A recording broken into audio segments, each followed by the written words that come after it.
Tonight from Coors Field, the final home night game of 2012. The Rockies in the middle of a three-game set against the Chicago Cubs. And last night went very well for the Rockies. They beat the Cubs 10-5 in 6.5 innings because of a lengthy rain delay that ended the ball game early. Rockies looking to build on that tonight. Welcome upstairs, everybody.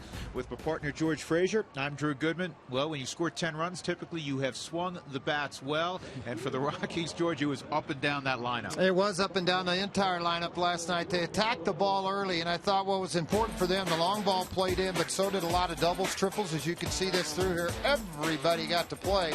All the moms were happy last night. Saw a lot of replays of their sons with a lot of base hits and a lot of runs scored, and like to try to duplicate that again. Well, you know whose mom was particularly proud? This guy right here. Yeah, Mrs. McBride back in Pennsylvania was real happy because her son hit his second home run of his career. It was a 3-run bomb. Those are always nice. Those are always nice, and particularly off of Delise, who's a very hard thrower, 95 miles an hour, down and in, just turned it around, cleared that front side well, and put some more on tallies on the board, and that's what was important to him. Well, there's a lot of young players doing a nice job for the Colorado Rockies this year. When we come back, we'll talk about one in particular.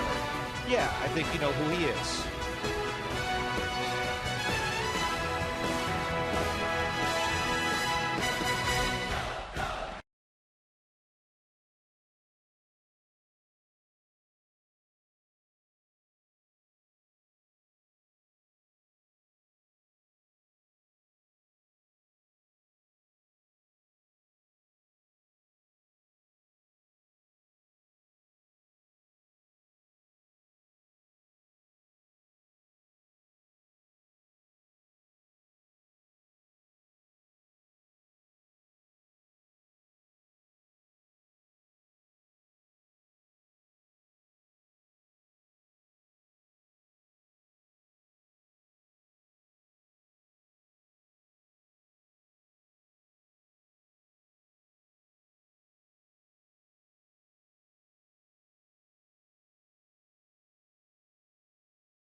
There is the potential for rain. Drew Pomerantz will handle the pitching chores initially for the Rockies tonight. Drew Goodman, George Frazier upstairs. We've talked so much about how the young position players have really grown so far this year. Leading the parade is Willeen Rosario.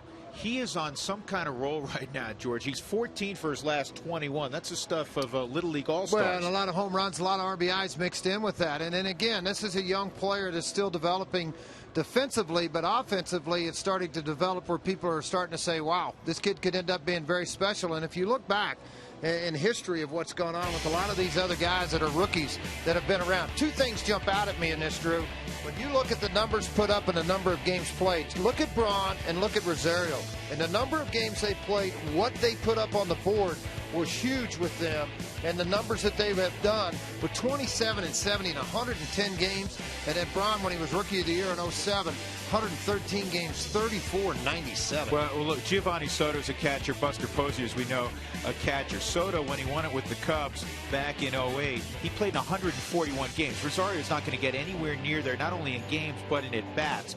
He has the fewest at-bats of anybody on this list. So the offensive numbers basically are equivalent to or exceed what we're seeing up there on the board. Now, of course, defense has been another story, but this kid has really gotten much better, and he was pretty good when he started offensively this year. Right, now all of a sudden you see the home run from last night against the left-hander Russian. He hit this ball completely out into center field, into the ponds, and so it tells you the kind of power he has. That's where you've got to figure out a way for him to get this defense fixed to where you don't see 20 pass balls. That's the one thing about Buster Posey, his rookie year.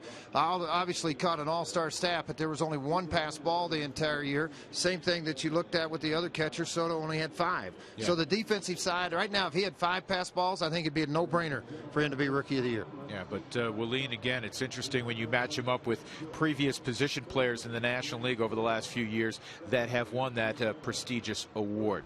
We are ready to go. The Rockies trying to make it 3 straight.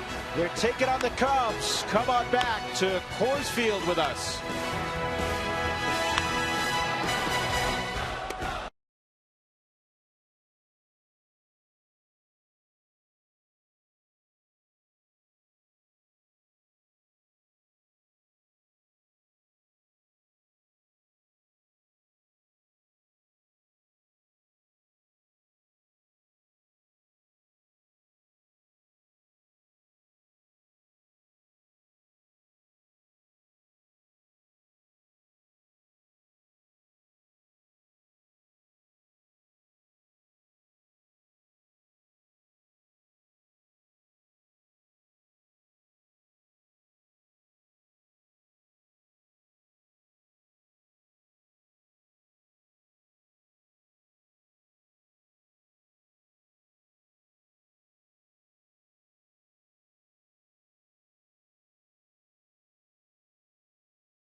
Rockies baseball on Root Sports is brought to you by Toyota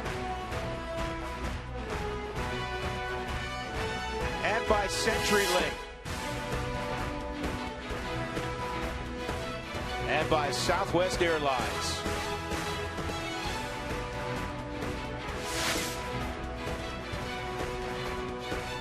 And that pretty shot from center field, and Drew Pomeranz completing his warm-up tosses, making his 21st start of the year.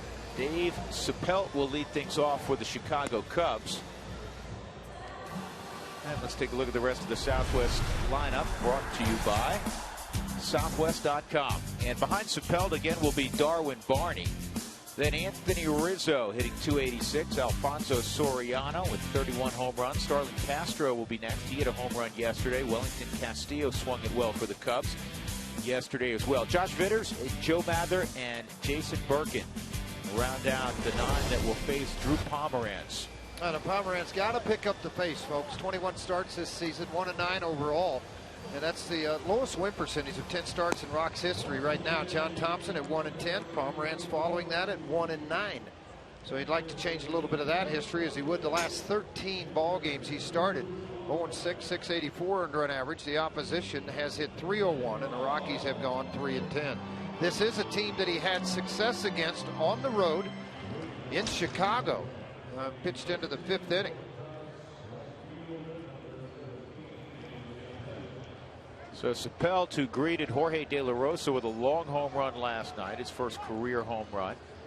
He'll step in with a slightly open stance. Pomerantz, first fastball, cuts in on the inside corner for a strike at 89. You will know whether it's a ball or strike tonight with Jim Joyce behind the plate. 5 innings, 2 hits, a couple of runs, a walk, and 2 strikeouts. 72 pitches in that start at Wrigley Field. Well, that's interesting, George. Second pitch of the ball game, he went. It's hard to tell. It looked like a changeup. You got to force the ball into it. You got to force the off-speed stuff for him. He's wanted to stick with the fastball, which is good. I mean, that's fine if you can command it, but if not, go to the off-speed stuff. This is bounced up the middle. LeMahieu was shaded that way. Nice play by DJ. Let me tell you a little bit about DJ LeMahieu. I'm going to brag on him for a second. Tonight, George, is his 74th ball game, which is more or less half a season worth of action. He's made 2 errors. Yeah, made 2 errors. You're exactly right. The one thing that Richie Dower told me that he bragged about to me was so many young kids, every time he's got to look up, position where they are with at bats, who's batting. And he said with LeMahieu, it's one time. I don't have to worry about telling him to move the second at bat when the guy comes up. Darwin Barney lines at the center field. Colvin coming on, and Tyler makes the catch. Well, just a few pitches in, there's 2 outs. You got to like that for Drew Pomerantz. And in the outfield, it's Blackman, Colvin, and Brown. The infield will feature Nelson, Rutledge, LeMahieu, and Pacheco. And Willeen Rosario is doing the catching. Same lineup as last night. Anthony Rizzo will step in.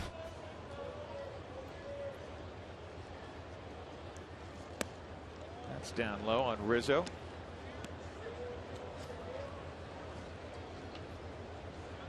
He could put on a show in batting practice. He hit one in the upper deck in BP this afternoon. Here's the 1-0. Got some oohs and ahs from his teammates. But once game time rolls around, scuffling a little bit of late. He's 2 for his last 17.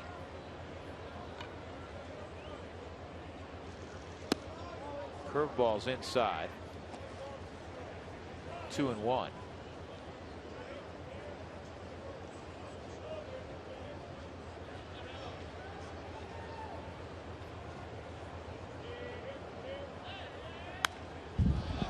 Well, I like what he's doing so far, George, in that we've talked a lot about it his last couple of starts. First time through the lineup, 88% fastballs. Second time through, it's 82% fastballs. Already we've seen, a couple changeups, a curveball, so he's trying to mix it up. Well, you're going to have to do that, and placement of the fastball very special, and it did there at 91 and away. You know what? Short inning, not many pitches. A very short inning, something he has struggled with. One of the better innings we've seen Pomerantz throw in a long time.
Baseball on Root Sports is brought to you by your neighborhood Toyota stores. Toyota, moving forward.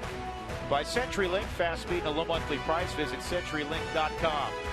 And by Southwest Airlines, find our fares online only at Southwest.com. Josh Rutledge getting loose. He's been batting in the leadoff spot again. The Rockies with a number of injuries all year, and they don't have much in the way of good health here late in the season, with Dexter Fowler out, Carlos Gonzalez out, Jason Giambi not available. Here's the rest of the Southwest batting order. Charlie Blackmon will bat second. Then Jordan Pacheco, Rosario, as we mentioned in the open, 14 for his last 21 at the plate. Those are ridiculous numbers. Colvin Nelson, Andrew Brown, DJ LeMahieu, single, double, triple last night for the Rockies second baseman, and then Drew Pomeranz. Jason Birkin is on the hill. It's his third start with the Cubs. George, he was designated for assignment by the Baltimore Orioles in early September, and the Cubs had a need, and they picked him up. September the 7th, to be exact, was when they put him out on waivers. Was picked up by the Cubs. 27th major league start, 6-13, 82 games as a reliever, 4-5, but a big difference in earned run average. 6-18 as a starter, 4-16 as a reliever. Now with the Cubs, he's had a couple of starts, one against Pittsburgh, where he went 4 innings, six runs, but only 2 were earned.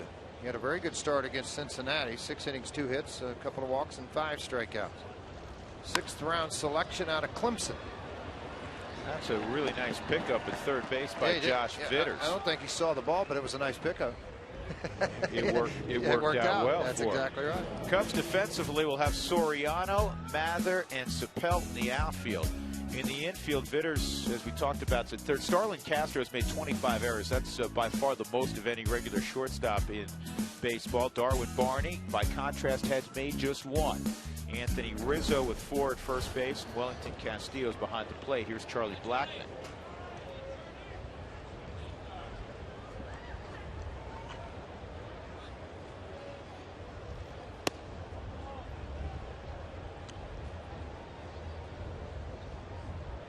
If you're wondering why you're seeing kind of an abbreviated windup, it's because of all those times that he worked out of the bullpen. It's just kind of a sidestep, step back to get momentum going towards the plate. 2 fastballs out of the zone, 2-0 to Charlie. The last a 91-mile-an-hour fastball.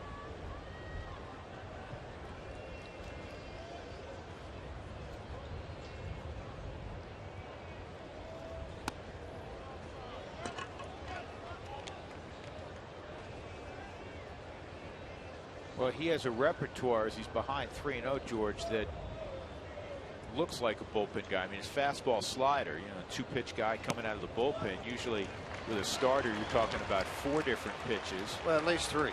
You got something off speed with a changeup. Work at this young man out of Clemson. Time for today's Chevy's Dare to Compare. Chevy's full lineup of vehicles makes it the clear winner that the competition can't compare. Chevy made for Colorado. Single season errorless streaks, Darwin Barney, 139 games. The previous Cubs record was Rhino with 90 and 89. The previous National League record was David Eckstein in 2010. And the current Major League record is Placido Polanco, 141 straight in 07. So these are big ball games for Darwin Barney. Tonight's 140, and tomorrow afternoon would be 141 and would tie the record. He made an error early in the season, and that's it. I'm done. I'm not going to kick another one. So 2 really slick fielding second basemen in the game this evening, Barney and DJ LeMahieu. Of course, they were teammates a year ago. How about that? See a lot of that anymore. High profile organizations, different college teammates, pro teammates. Hey, with the Cub organization, they're grabbing and claiming a lot of people, trying to rebuild from within and trying to. Oh boy, that was close for Charlie.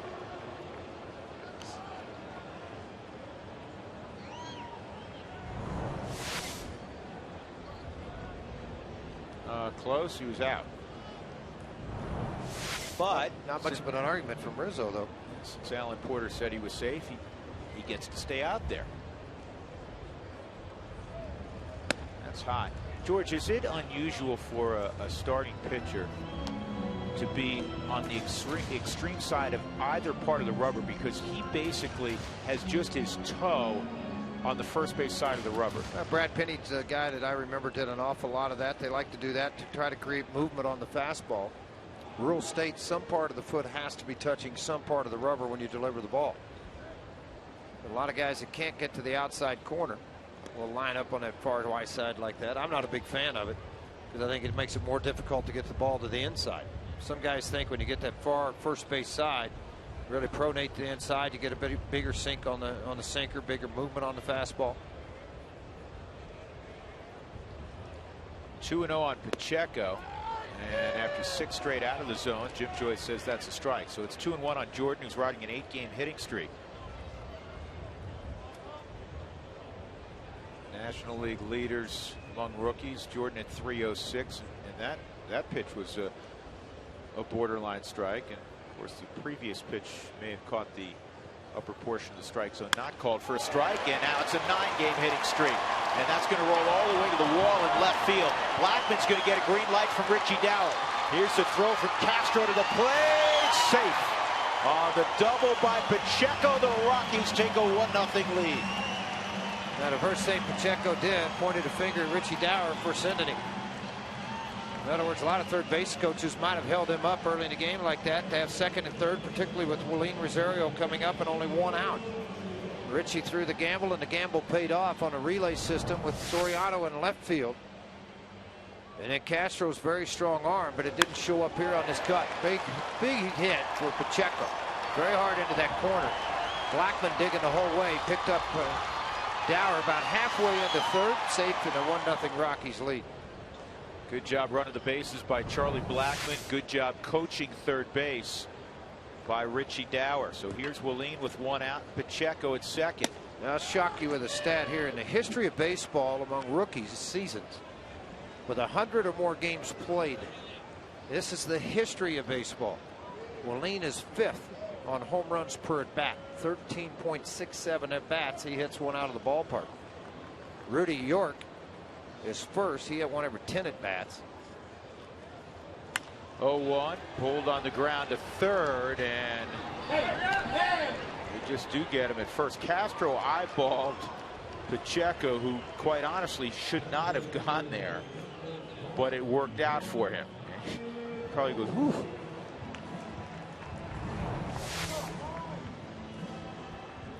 The grass slowed that ball down a little bit. If he doesn't take off when the ball is caught, I think Castro gets him by a mile. To finish off that list, McGuire was 2nd on the list, 87, a big year he had in Oakland. Bob Hamlin, 1994, at 13, struck out a lot. And then Ryan Braun in 07 was 4th, Rosario 5th. That is something. Well, the 2 Clemson teammates facing each other right now. Tyler Colvin stepping in against Jason Birkin. They both were drafted in 2006 out of Clemson.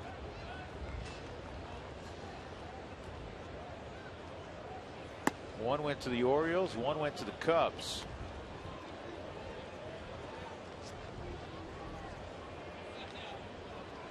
Birkin went to the Orioles in the 6th round.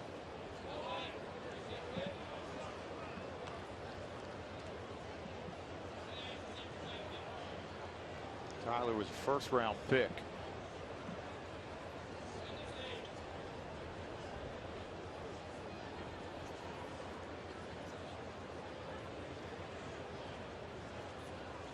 Two and 1. Good swing, home run hack from Colvin. They went back, got a little bit of extra though. 92. That's the hardest ball we've seen thrown so far in the ball game by Birkin. He'd been sitting 88-90, and he put it in a pretty good location, that inner half.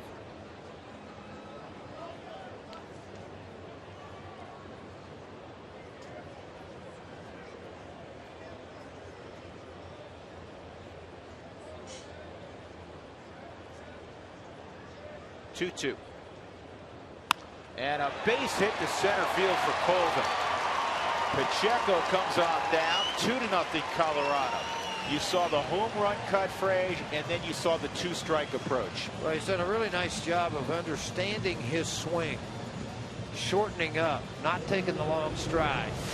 when he gets behind and counts. Slider that they wanted to try to put down in that back foot corner, and quite honestly a hanger that got paid for, and it should have. Nice job of hitting by Tyler Colvin.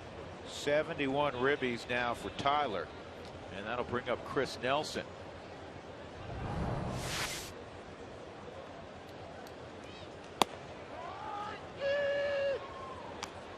Nelly takes a strike. Showed you off the top of the broadcast everybody involved offensively last night. Chris was 3 for 4 in an RBI. Average just under 300 at 297. And that bounces up there. So again, look at the box score from last night. Rutledge a hit, Colvin a couple hits, Pacheco kept his hitting streak alive. Rosario only 2 for 4. His outs are allowed. Nelly, as we talked about, 3 hits. Brown, McBride a 3-run jack, and LeMahieu single, double, triple last night. You ought to win when you get that kind of production. Yeah, absolutely. All you got to do is just have some decent pitching, and you ought to get a W out of that. 59 degrees right now. Yeah, a little warmer than it was last night. So here's how this trade has worked out from the offseason. The Rockies sent Ian Stewart and Casey Weathers. Weathers a former #1. Stewart obviously is #1. And Stewart hurt the wrist, was struggling when he did go down with the wrist injury, 201. And Weathers is in AA Tennessee. Now Colvin has had a terrific year, and LeMahieu has done really well. So yeah, they'd like to hit the lead on that trade. That's a base hit for Nelson, and Colvin's going to go first to third. Rockies apparently not done yet in the first inning. 2 in and 2 on for Andrew Brown. Good piece of hitting there. Well, really good job of hitting. The ball's inside. It's going to be in on his hands a little bit. And Dale Swaim going, not again tonight. We're going to have to go through the same type of thing. Really kind of just try to inside fight that sinker off, because it's a very hard pitch to elevate. Wasn't elevated extremely hard. That allowed Colvin to go from first to third on Sapelt's arm. Well, we saw Blackman score on a double to left field right down the line, and there are not a ton of guys necessarily that score on that. But not only are the Rockies putting together some nice young players from a position player standpoint, but real athletic guys, George. Even the guys that aren't, you say, flyers, they all run well enough you can go first to third. Think about who you're talking about. Pacheco's a 3-position guy. Chris Nelson, 3-position guy. Rutledge, 2-position guy. So I mean, you're talking about different people. Andrew Brown, right, left, and can play first and third. So I mean, those are the guys you start to look around at. Tyler Colvin that can play 3, 4, 5 positions, really. 4 positions, excuse me, all 3 outfield and first base. So, you're talking about a lot of really good athletes that are asked to play different positions at the big league level, and they're succeeding. How about this? Tyler Colvin, 20th best among National League guys with 50 or more RBIs. Drives in a run every 5.6 at bats. That's something. He's, again, had a large year. 71 ribbies. Basically a 290 average, 18 home runs. He's hit lefties. Nelly dives back. And Colvin's another one of those guys, George, he's under 400 at bats. Well, that's the thing. He's had to split so much time when everybody's healthy. Where was he going to play early in the season? It was difficult. You had Helton, Kadire both playing, Gonzalez and Fowler.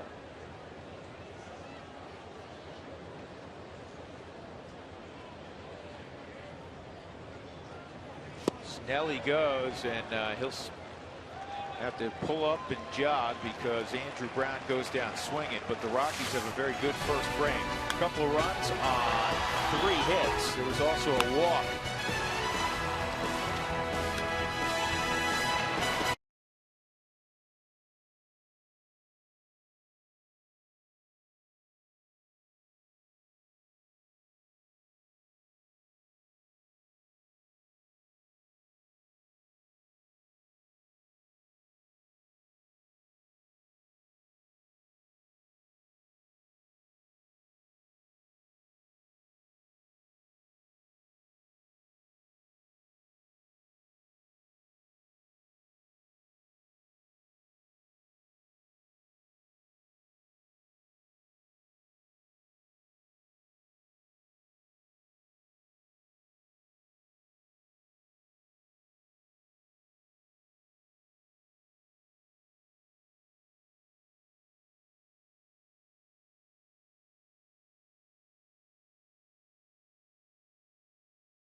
George have been talking about Jim Tracy, talking about the young talent that his team has. And earlier today, he was mentioning DJ LeMahieu, and then Jordan Pacheco's name came up.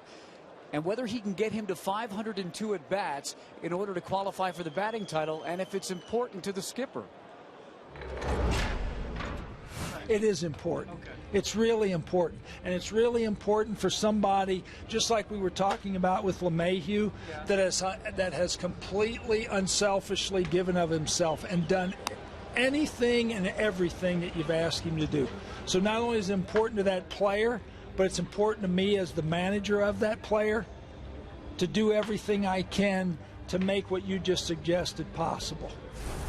And that suggestion is 502 ABs. Now, he's still 56 away, guys, so I don't know whether it's going to happen over the course of this game and then the 7 coming up, but needless to say, what a season for Pacheco. Hey, Mark, we're going to do a new thing here, all right? Okay. Text the booth in the 6th inning. Yep.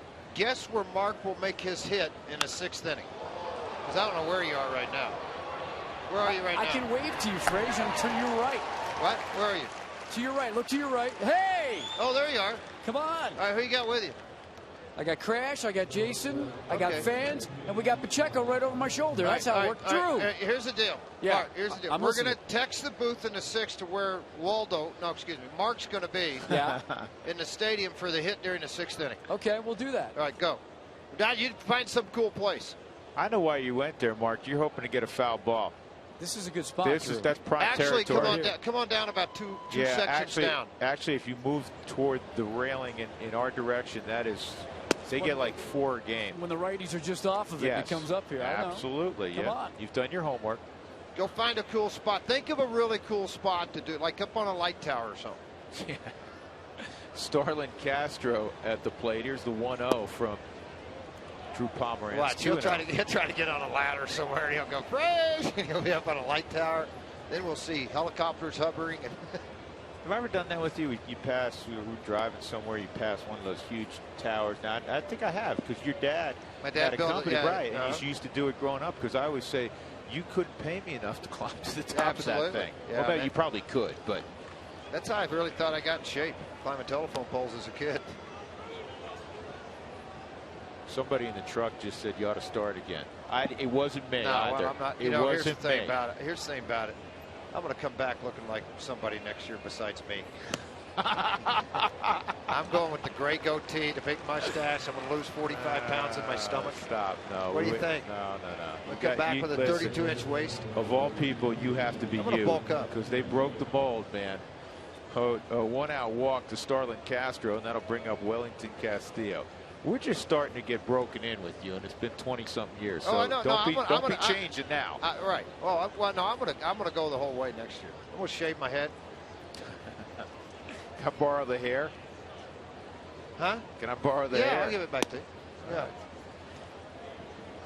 Castillo takes 1-0, so Pomeranz has to regather his thoughts. 5 straight out of the zone. We got a busy night tonight. We got DU hockey coach coming in. Cowboys in the booth with us. Yeah, well, he's just hanging out. And bring me the keys to the car. Mutton Jeff. we don't even get to Sam's now. We're like 10 feet away, and you hear this, want the same thing? Y'all sitting with Barb again? I can't wait till you guys get there. 1 ball, 1 strike.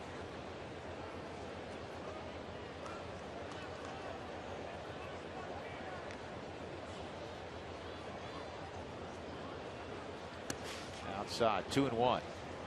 Terrific first inning for Drew Pomeranz. Ground ball to second on the 4th pitch of the game. Barney lined out to center on the next pitch. And then he struck out Anthony Rizzo in a good sequence to get Rizzo.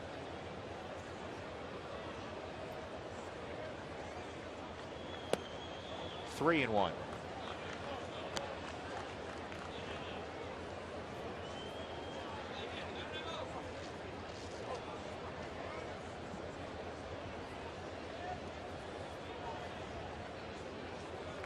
Made the pitch here. 2-0 Colorado, top of inning number 2. I like how this kid swings the bat, George. Which guy? This guy? Yeah, the guy that's hitting. That's generally that guy. Yeah, Castillo. We saw him in Chicago, and he's pretty short to the baseball. He's got some pop. You know, he's built like a catcher. Clevenger was the guy. Steve Clevenger was the guy they thought was going to take over for Soto, and he hasn't hit the way Castillo has. And he hits, continues. Line drive up the middle, so it's first and second.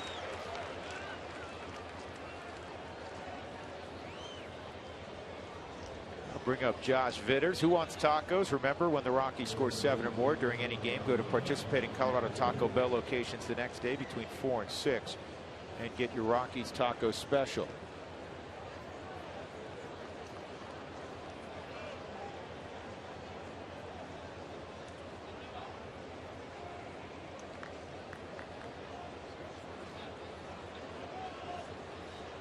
Josh Vitters is an example of just how tough this game is.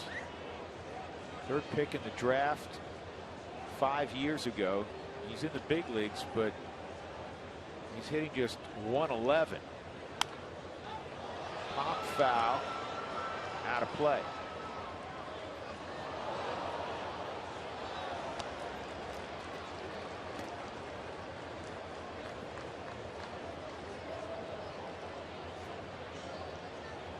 Dougie just handed me a note. The Cubs have yet to win a game on the road against the National League West this year. They're 0-14. You know what team they can beat, though? They beat up the Pirates of late.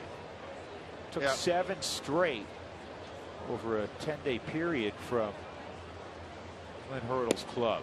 That's a good breaking ball. That's the best one he's thrown.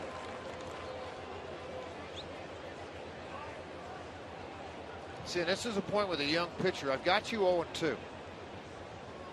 Get this thing over with. Get a ball on the ground. Get a double play. Get out. Make the pitch to end the inning. Not to get to a 1-2-2-2 count. See, and I think that's all the growing process of coming into the minor leagues, where you think you have to strike everybody out or make the perfect pitch. You learn how to work through an inning. You learn how to get out of innings. Growth and maturity process, and you know, this is a tough league to get that in. By the way, the truck ratted you out. They said none of them said that about me coming back different. And you believe them? Yes.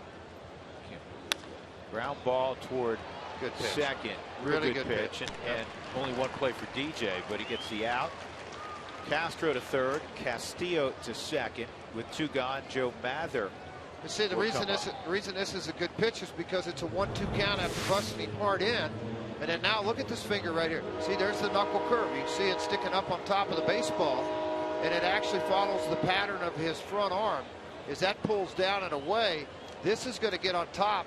And it needs to be on top to make this successful.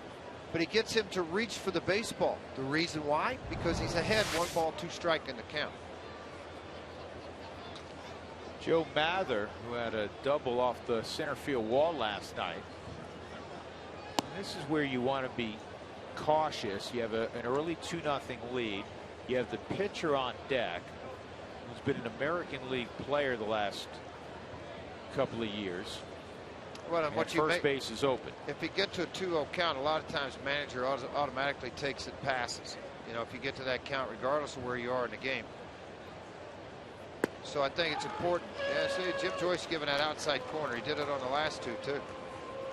George, we've seen more curveballs already tonight from Pomerantz, who wants to visit with Rosario, than we've seen in some of his 4-inning stints. Well, it's something that I think is being forced upon them by Bo McLaughlin, saying, look, if you're going to take this to the next level, in this league, you're not going to live on fastball only. And by putting your hands and arms in a position for changeup curveballs, only going to help your arm slot on the fastball.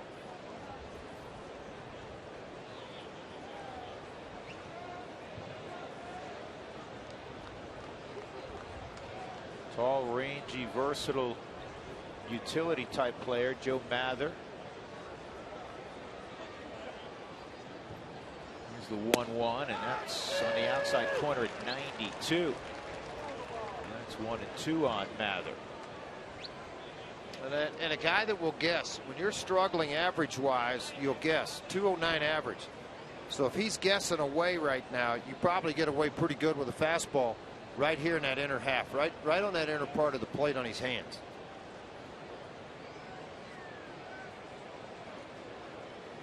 Curveball, and that's fouled off. He stayed away. George, to your point earlier, I mean, his best pitch right now is that cutter in. And you've shown away, so maybe it shows up right now. Yeah, well, you got to make him aware, and with your velocity at 90 to 92, sometimes 93 miles an hour, why not do that?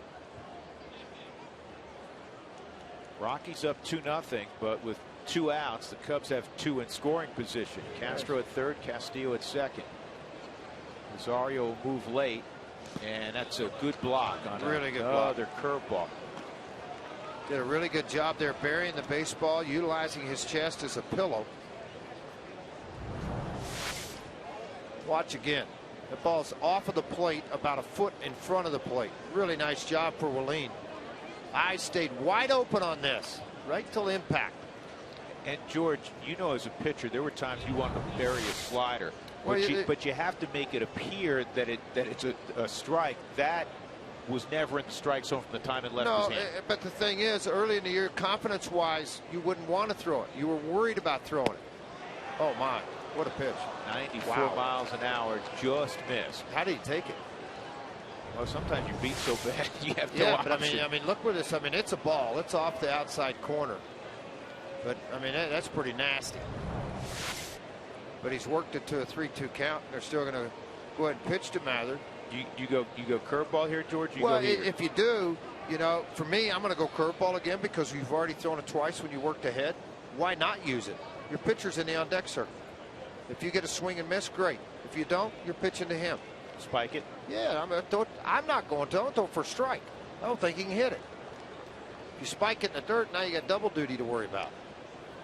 He went fastball and a tardy swing. You spike a curveball right now. If you spike it too early and it gets by Rosario, you got to run it. That's not what you want to do.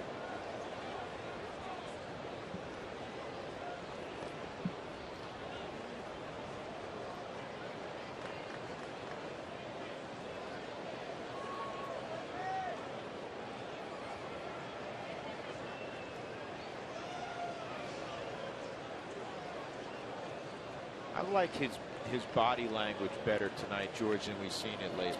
The only thing I would like for me personally, and I talk a lot about this, rhythm and pace of the game. A little bounce in his step, already misses away. If you have rhythm in your step and the appearance of an aggressiveness guy on the mound, it only works to your favor. You really control the pace of the game. Yeah, good at bat from Mather, and I thought he pitched to him well, knowing he's had first base open. And now you're dealing with Burke, the pitcher. Toyota Talk comes your way in the 6th inning. Text Toyota to 720-720 and throw us some questions tonight. You guys have been doing a good job. Got to find out where that. Mark is, right? That's the question tonight. Tell us where you think Mark's hit's going to be in the 6th. He's going to be in the back of the Toyota Tundra. Hey, that's a pretty good idea. That's a really good idea. Shouldn't have said it on air. You gave away where he might be. How do you get up there? There's a ladder. They actually used a crane, if you're wondering. 0-1 on Birkin. 1-1. Here's where you can't lose your concentration. 2 walks and a hit in the inning. Bases loaded. The pitch count is now at 36. Climbed a lot this inning. A couple of walks hurt, and then you get an at bat with 4 or 5 balls fouled off. It climbs rather quickly. And he's pretty much showing me it's like, do I really have to try to hit this 91, 94 mile an hour fastball? The first inning was a 9-pitch inning.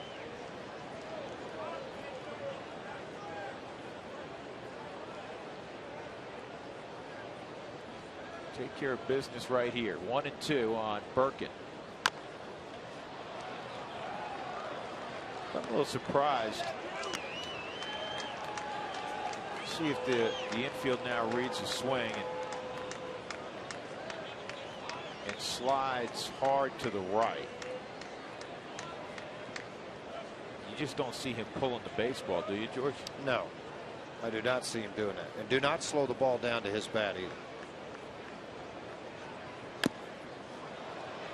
That's a fair ball. Pomerantz gloves it. Birkin is out, and the Cubs leave the bases loaded. So solid job by Pomerantz working out of a jam. 2-0 Colorado.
Powered by your Colorado Hyundai dealers. Step up to the plate, get more miles per gallon with the hottest car line in America, Hyundai. The season winding down. Tomorrow afternoon, the home finale, 12:30. We're on the air right here on Root Sports. And then it's off to Los Angeles, 3 in LA, 3 in Arizona.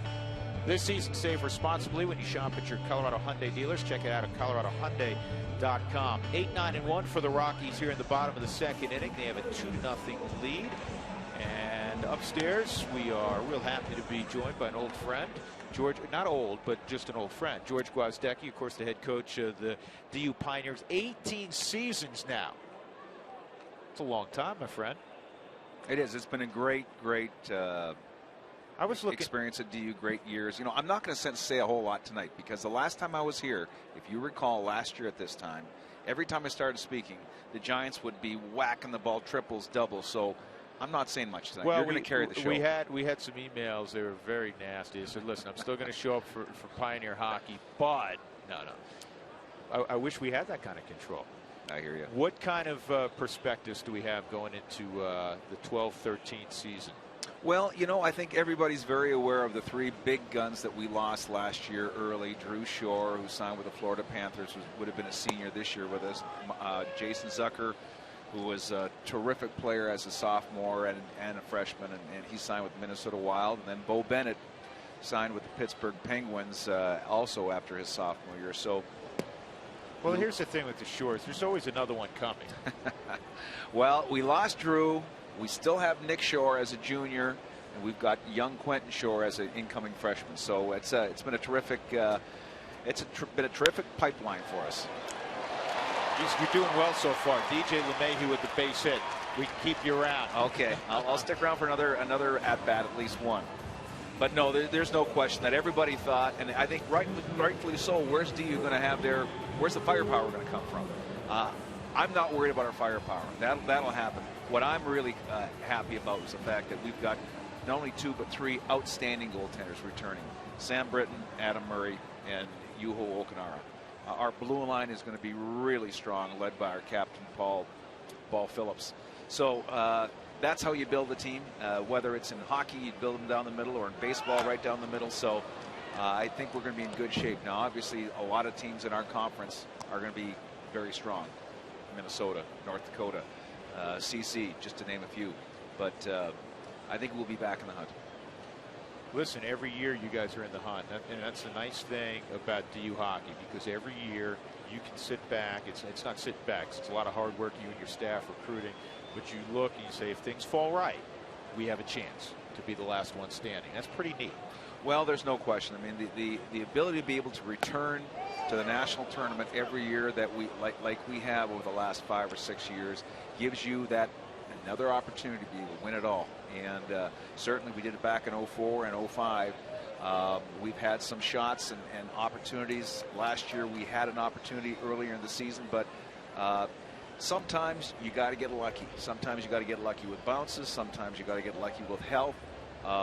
Certainly, you know, we're hoping that we get those things this year, but we certainly have the nucleus strength right down the middle, and we're pretty excited about that. I don't want to put too much pressure on Britain for one, but the sport has not changed. It's just like when we talk about baseball, the Rockies this year have developed some really nice young position players, but the record is what it is right now. Not to put the blame all on young pitchers, but the Rockies haven't pitched. Yep. Therefore, they have not won. If you don't get the kind of goaltending that those guys are capable of, because you have, as you said, 3 good ones, and I was unaware, quite frankly, of the third, you don't win. So it does come down to those guys and how you play in front of them. Without a doubt, and that's the most critical position on the team. And you mentioned pitching in baseball. You talk about quarterback in football. It's all about that key position. As that position goes, so goes the team. Sam Britton, Adam Murray, Yuhul Okunara, all 3 will give us a chance to win. Now, we know we won't be alternating all 3. Each of those 3 guys will get 1 or 2 games, I should say 1, but 2 games early in the season, be able to determine what the pecking order is, and then once the month and a half is done, we'll be going either 1 or a platooning system with 2. You've done it before. You're not opposed to going Friday, Saturday, are you? Not at all. No, we've had great success with it. In fact, both years we won a national title. We had great success with our platooning system, so it's been good. Good deal. Yeah. I don't want to embarrass you, but actually, please do. Well, okay. Why wait now and hesitate? Why should this year be any different? Exactly. You are the only person to ever have won a national championship as a player, won a national championship as an assistant, and won a national championship, obviously, at DU as a head coach. Not that you sit around and think about that, but that's not only good fortune, it's your own talent versus a player and now as a coach, but that's pretty neat stuff. Well, you know, I was very fortunate to be able to be in the right place at the right time as a player. I wasn't a very good player. I was a 4th line player at Wisconsin and really got my feet wet from a coaching standpoint, just watching some of the great players I played with. And certainly Bob Johnson, who was our coach at the time, gave me my first opportunity. He was able to... Legendary coach. He certainly was. And you know, he kind of pushed me into the coaching profession, helped me get my start as a graduate assistant at UW River Falls. And certainly, as I've said before, I've been really very fortunate to be able to not be in the right place at the right time. Not only that, but to have great people around us. You know, right now, Steve Miller, our associate head coach at DU, my good friend, he's been with us now the entire time here at DU, but he's been with me a total of 23 years. Longer. Going back to the Miami days. Yeah, Miami, Ohio days. He's been with me longer than I've been with my wife. And so, you know, there's a lot of places I could go with that. You know, it's been. That's a sports relationship. No That's question. I mean. That Absolutely. happens in the world of sports. I've known my assistant and spent more time with him than I have my wife. And we fight. There are some great battles we have, along with David Lassonde, our other assistant coach. But Steve and David do a tremendous job. Absolute tremendous job. Out at second base. You know what? Here's something I know you coach. You want to be aggressive. I have no problem, especially a 2-0 lead. DJ LeMahieu read the ball down in the dirt. Ball kicks away. It takes a perfect throw by Castillo after picking it up to get him on a bang-bang play. It didn't work out. Let's see if his foot's in there. He's safe. He's safe. It was close, but the point is, you never fault that. NFL replacement refs that are handling this game tonight? No, you watched that though the other night, huh? With the rest of the world. What a debacle. Yeah. So 2 outs and Rutledge is up there, but you have a great staff, and one of the things I like to bring up, and I've done this with you the last couple of years. It used to be that your squad may have had a Colorado player, maybe a couple of Colorado players. You can recruit in your home state now, legitimately. Oh, without a doubt. I mean, you take a look at our roster right now. One of our captain last year, Drew Shore, right from Denver. One of our alternate captains, Drew's younger brother, Nick Shore. Quentin Shore, the incoming freshman. Josiah Didier, who is going to be, I'm sure he'll be a Montreal Canadian one of these days. So without a doubt, 33% of our roster are kids from Colorado, which is great. 6 games on Root Sports. CC a couple of times.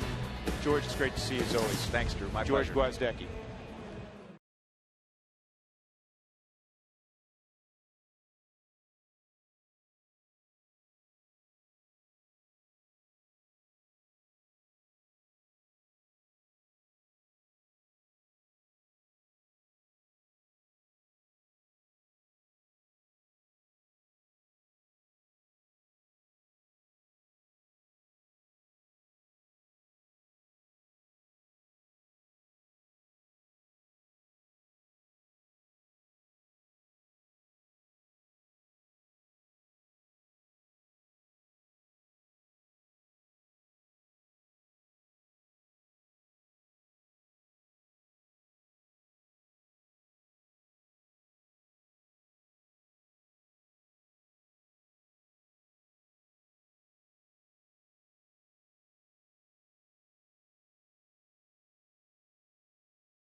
Great to see George go on out to Magnus Arena, catch the Pioneers in action. If he can't get out there, we'll have several games, a half dozen of them, as we always do on Root Sports.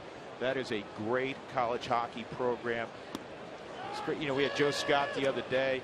You can go see Joe's team, 22 wins last year. It's in the middle of town. It's on the campus of the University of Denver, right in central Denver. It's awesome. And here's the games we'll be having on the Tube. November against CC, BU, perennially classy team. Cornell's always been good. Nebraska, Omaha, Colorado College again, and of course North Dakota the latter part of February as they're starting to get ready for the WCHA playoffs and hopefully onto the NCAA and the Frozen Four. 1-1 the count on Dave Suppelt, and Suppelt pops this one up and it's leaking towards the crowd, out of play. 1-2. George Frazier back in. George, a little known fact about my partner, because George was a great athlete growing up and obviously ended up playing in the big leagues for a long time. He's a very good basketball player, had some opportunities there. Also a really good hockey player. George, you were a defenseman. No, I pole vault and high jump. I do not. I don't put on anything on my feet that doesn't have brakes. And I know they can slide and stop, but you know what? Ain't no way. I'm not. I tried the ski thing about twice. Did you? Trees and I don't get along. And I tried to skate a couple of times. I could go straight really well. That's what they tell me about you and your hockey deal. Yeah, you're fast going straight ahead. I but the only thing that stops you is the wall. I wouldn't say fast. I like having a stick because balance. No, it helps. Yeah, it helps. Yeah, it helps you stay up. You should see Huey and I skating around. 3-2 on Suppelt. And this ball up the middle. Nice play, Rutledge. Can he get rid of it? Safe at first. The throw pulled Pacheco off the bat. Nice play, though, by Josh Rutledge, making it close at first. Yeah, really, because the ball's right back up the middle. You got a very speedy runner at the plate. Josh stretches out, gets the ball, doesn't have time to spin around. He grabs the grip of the baseball, but it just floated on him. It cut away from Pacheco. I really like what Pacheco did here. He tried to hang on the bag as long as he possibly could, but went out and got the baseball to prevent an additional error on the thrower or an error on the throw. See, I think that's Pacheco's fault for not being about 4 or 5 inches taller. If he was 6'9", he'd have been good, huh? Yeah, not even 6'9". I think 6'6" would have done it. Darwin Barney at the plate, line to center his first time. He takes a breaking ball for a strike.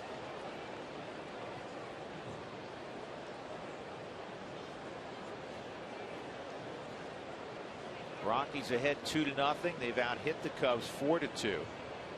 Last night the Cubs were limited to 5 runs on 7 hits. The Rockies pounded out 15 hits in winning 10-5. And the heater's a strike, 0-2. Just a better mix tonight for Pomeranz in terms of working the off-speed pitches.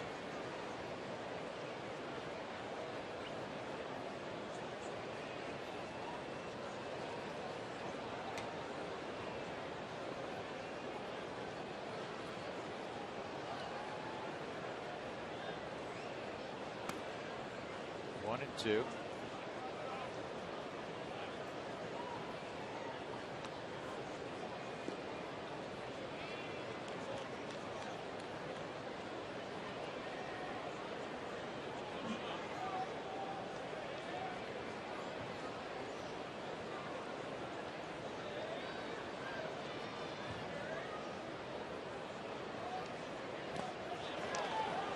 That gets away. The strikeout is complete. Moving up on the wild pitch is Dave Chappelle. Well, that's the hazards of having the knuckle curve, because most of the time it's just a hard pitch to really command in the strike zone. It's appropriately named spike because you want them to chase it. Lean dropped to in front of him to try to keep this ball. You'll see it on the Mike Shaw Subaru Super Mo. Great downward spin on the ball. Lean is going to block the baseball, but it hit the thumb of the glove and then ricocheted away. 1 out. Anthony Rizzo, who struck out his first time, will come up. Anthony hitting .344 with runners in scoring position. Thought a real nice pitching sequence to Rizzo. He struck him out on a fastball, but he threw him an early breaking ball. Got ahead of him and then threw it by him at 93. Jim Joyce tonight has given the outside corner to both pitchers. Pomeranz has had the ability to live out there, particularly on Rizzo. Boy, nice play. Hanging breaking ball in the middle of the plate, and Pacheco able to knock it down and get the out.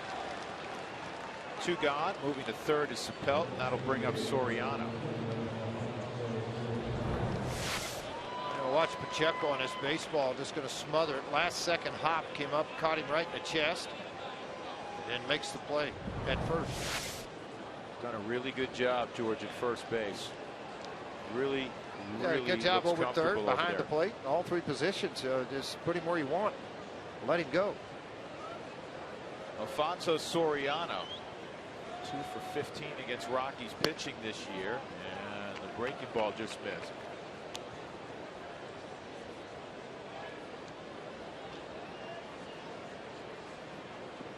Third time in Soriano's career he's hit more than 30 home runs, driven in more than 100.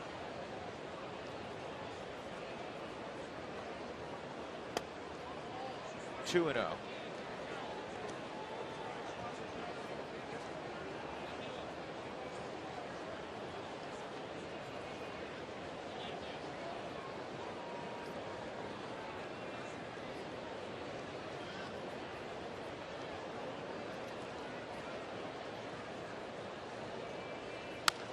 Fouled off. Power hitters, particularly like Soriano, it's so important to make a good 2-0 pitch. That's why they say guys that have the ability to throw the curveball off-speed pitch on 2-0 counts can have a lot of success, because they're sitting dead red, and they typically are going to fire. I mean, if it's close to the plate, they're going to get after it. Pretty good list to be on. Fisk, Colavito, Gil Hodges, really nice block. Ralph Kiner. That on an 84-mile-an-hour changeup. But I liked what Rosario did there. He slid out to keep the ball out in front of him instead of trying to backhand the baseball. Very nice job by Rosario.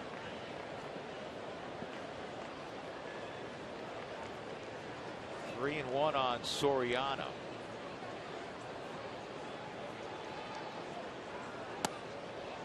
And Soriano will leave his bat and his shin guard at the plate.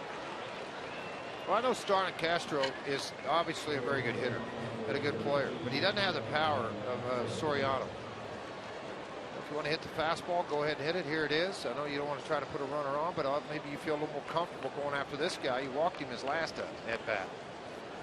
56 pitches with 2 outs here in the third.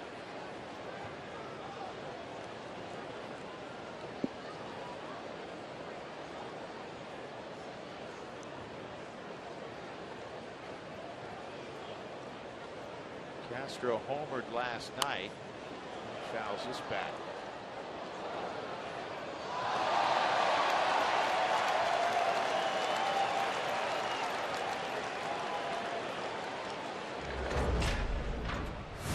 Well, if you don't think this young man has some power through the raindrops in left center field, some 400 feet away, nice catch. But a home run. And it's 0-2 on Castro. Nice catch up on the first row of the upper deck.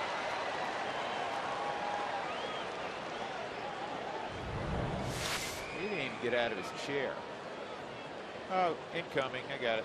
Hold on. He's eating a hot dog. Can't drop the dog for that. Nobody to the right of him. He had it the whole way. Perfect play. That's a good job by Nelly.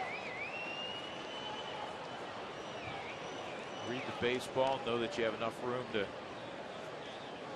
see it go foul, kill it there. Pretty close to being a fair baseball. Right here is where that ball takes that last hop. Foul by about 6-8 inches. Curveball's in, guy tops it at the plate. Typically he's got a hook spin on the baseball, so on the ground that ball's going to turn left at some point.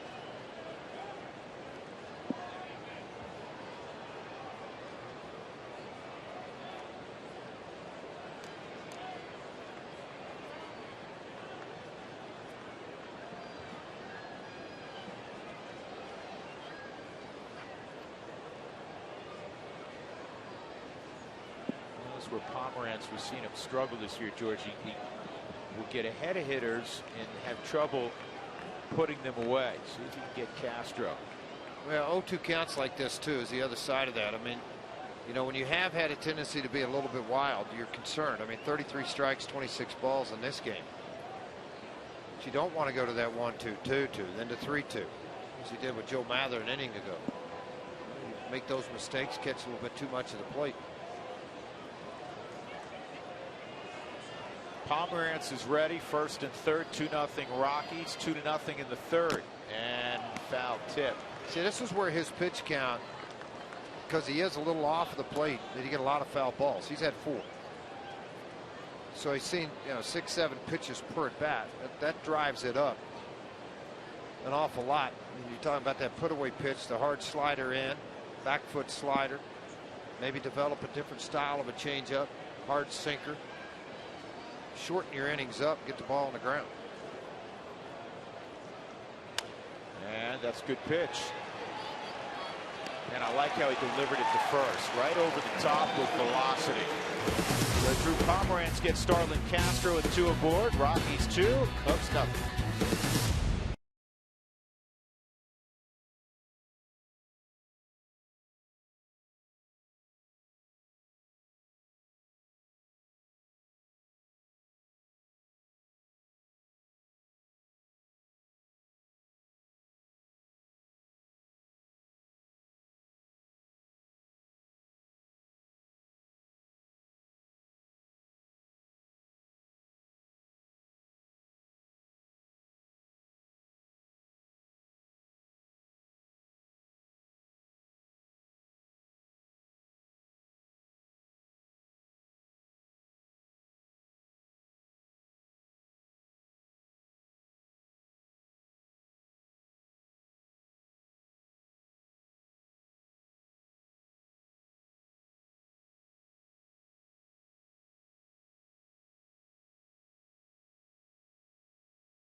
this Saturday on Root Sports. Tune in as Missouri and Central Florida start the day off at 10 a.m., followed by a Big Sky matchup. It's Montana State and Southern Utah.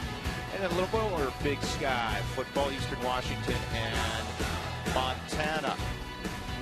That's at 5 o'clock. College football Saturday right here on Root Sports. Wellington Castillo. Excuse me, I got to flip my book over, George. Yeah, turn it over because Blackman's hitting. Yeah, Blackman's hitting. The team in the white shirts is home. Which team? The team in the white are home. Oh, they're on the right side. So they hit always in the bottom half of the inning. I got you. I'm with you. Charlie walked and scored in the first inning. Came around on a Jordan Pacheco double. And that bunt's going to go foul. Charlie had a great bunt hit a couple days ago. Jason Birkin with the Orioles organization till a few weeks ago, trying to make an impression on the Cubs. I'll tell you what he did in his last outing, which will make an impression. He tied a major league record, struck out 4 in an inning. Tied is the appropriate word. One game this year with Baltimore. Last year he was in 40 ball games. This year just 1, and it wasn't pretty. 6 hits, 7 runs.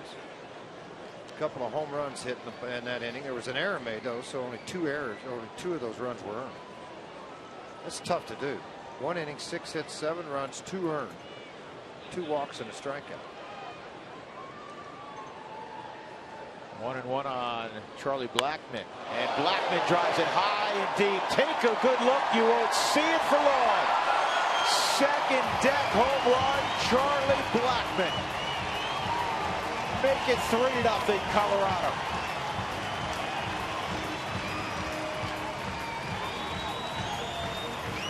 Yeah, Charlie hitting at the bottom of the order when he first got up here. Now all of a sudden hitting near the top of the order with protection on the backside.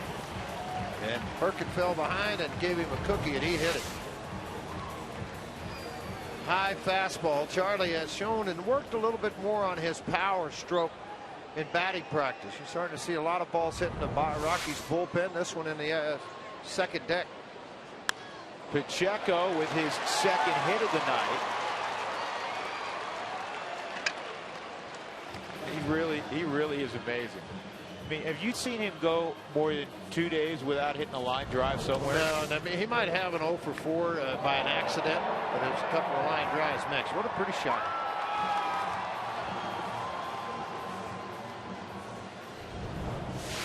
Nobody out as Willeen Rosario makes his way to the plate.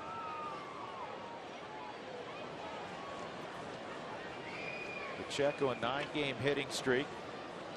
Willeen at the plate has a 5-game hitting streak, 14 for his last 22. Hit a hard ground ball to short his first time. Showing a lot more patience at the plate. What I'm seeing out of Birkin too, and this is something the Rockies hitters paying attention to. He's thrown 1 slider for a strike in 2+ innings, trying to overpower the pitch, and as a relative left it up in the zone to be hit, or he's either kept it out of the zone and not being able to get a pretty good swing on it. This ought to be interesting here on watching the signals from Castillo. There's probably the best slider he's thrown all day.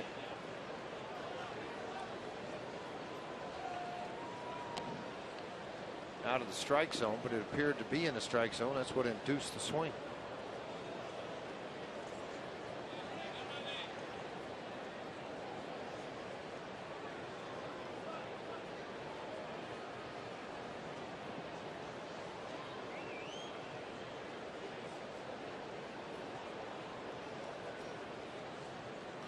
One and one on Willeen.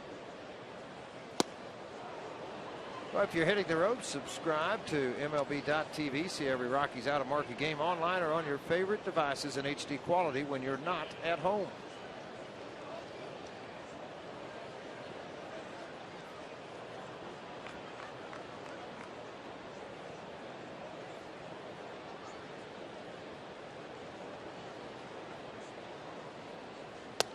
In the history of the Rockies franchise, the catching position has been one that has been occupied by a lot of people. But most RBIs by a catcher, Rosario was 70. Iannetta 65 in 08. Brent Maine 64 in 2000. Charles Johnson 61 in 03. And Olivo, Miguel Olivo, 58 in 2010. So Rosario already setting the record book among catchers in Rockies history. I think it's going to grow and be a lot more next year. Yeah, he will own all the offensive catching categories when he is done. 2 balls, 2 strikes on Willeen. 3-2.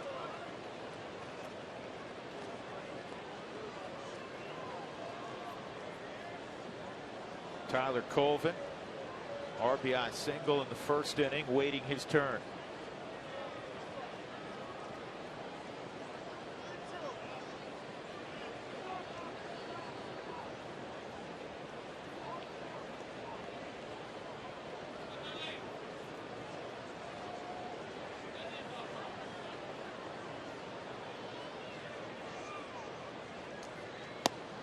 Ball 4. Good at bat. Said that a lot lately with Willeen. And now they're 2 on, nobody out. Colvin coming up. And Chris Bosio is a very good big league pitcher. Walking to the mound. I'll tell you a little story about Chris. Jerry Weinstein, who's the Rockies catching coach at the big league level, and Jerry, legendary coaching figure on the West Coast, been in professional baseball. Sac City College, George, as you know, he was the head coach there for a long time. Jerry had Chris Bosio. He had a team of 1.16 guys got signed that he had at Sac City. Well, I'll tell you why he won a national title. Yeah. Why he got coach of the year. Time for tonight's CenturyLink high-speed pitch. Fast speed, a low monthly price. Visit CenturyLink.com. Burke at 91. Drew Pomerantz, that big left arm, has hit 94 a couple of times. Burke basically pitching to stay in this baseball game. There's a bunch of movement in the Cubs bullpen all of a sudden. 3-0 Rockies here in the third. 2 on, nobody out. Blackman a home run already in the inning, and there's a base hit to left. And Pacheco had to freeze on the line drive. He moves up 90 feet, and now they're all jammed up for Chris Nelson.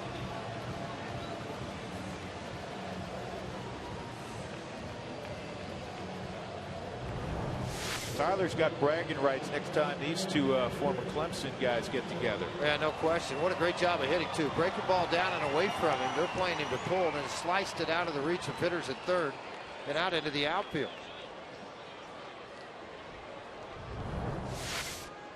Nelson with a base hit to right in the first inning.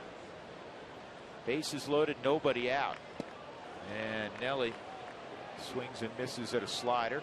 Pretty happy place for Nelson. 357 with runners in scoring position. He's hit 3 home runs, 30 hits, and 84 at bats.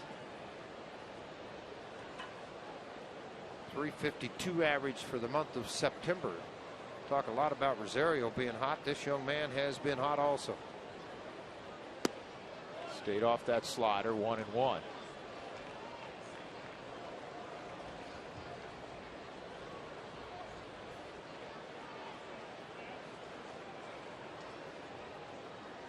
.342 second half average for Nelson, and it'll go up. Line drive, base hit to right.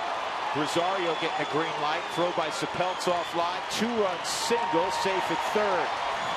Chris Nelson, RBIs 50 and 51. Nelson 5 for his last 6 at the plate. Talk about different plateaus. When Rosario hit 70, Tyler Colvin hit 70 RBIs, hitting 50 for Chris Nelson. Also a nice mark to be able to hit and still carry on for the rest of the season. Fastball up into the zone. Nelly not tried to pull the ball, just tried to go opposite field with it. And then it's just a matter of running through. Nice job by Pacheco. Stop, pick the bat up, and eliminate any kind of interference with Rosario as his approach to the plate. Andrew Brown. Home run, single, walk, single, single. 5-0 Rockies. First and third, still nobody out in the Rockies half of the third. Slider for a strike. Brown a couple of hits last night. A couple of hits including a home run on Monday against Arizona. Well, the one thing that starts to come to mind, 5-0 lead right now for the Rockies. Drew Pomeranz is at 60 pitches through 3 innings. We mentioned all the stats at the start of guys that had not won of recent times, and Drew's one of those guys that could use a W. You wonder if he's able to get easily through the fourth and keep it around that 75 mark, that Jim Tracy allow him at least to try to get through the fifth and the 80-85 mark. You know, there's one other issue, and I hope it's not an issue. This ball's grounded to third. Vitters had to wait, and out at first base. Close play at first, and Brown loses an RBI in the 5-4-3 double play, but Colvin scores to make it 6-0. There's one other issue, George. It's starting to rain again. You would have to bring it up. Yeah, really difficult time getting it out of the glove. I didn't think they were going to be able to turn it. Barney really got on top of that ball and turned it loose to be able to complete the double play. And there's the rain Drew's talking about. Visited for almost the entire game last night. Mark Raslin, what a great job keeping his field put together during the course of that ball game and then getting it ready for tonight's ball game.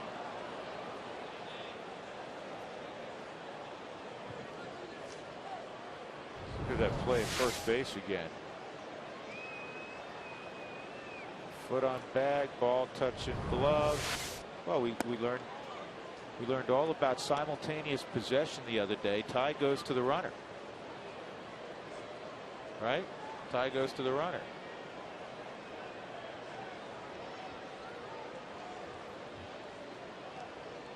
Good swing by LeMahieu. DJ swinging it well.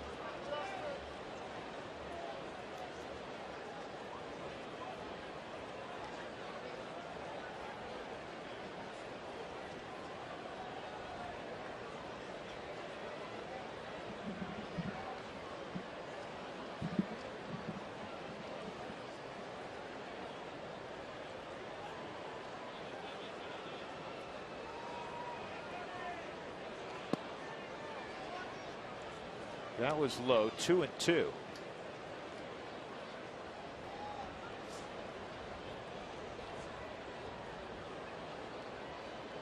Castillo, the right-hander, up throwing down on the bullpen for the Chicago Cubs. Another foul ball by LeMahieu. It's 6-0 Rockies. Cubs have 2 hits.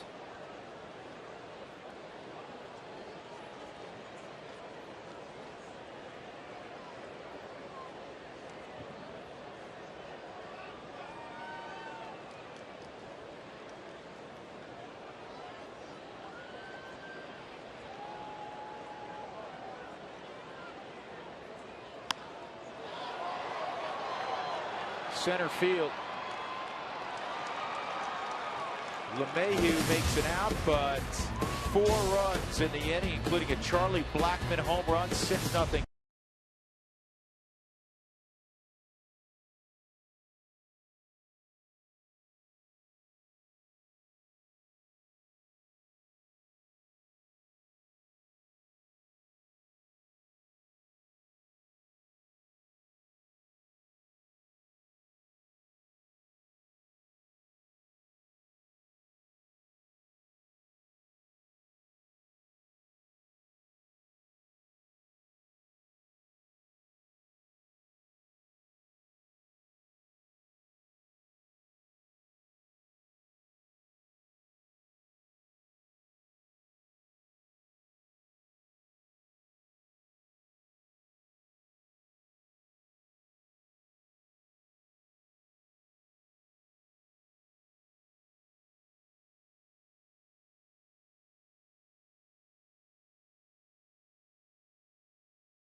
against the Chicago Cubs, coming off a 4-run third inning. It is raining out. It rained quite a bit last night. The Rockies beat the Cubs 10-5. Game shortened by a couple of innings. Wellington Castillo is going to lead it off against Drew Pomerantz. Back upstairs, we got some old friends.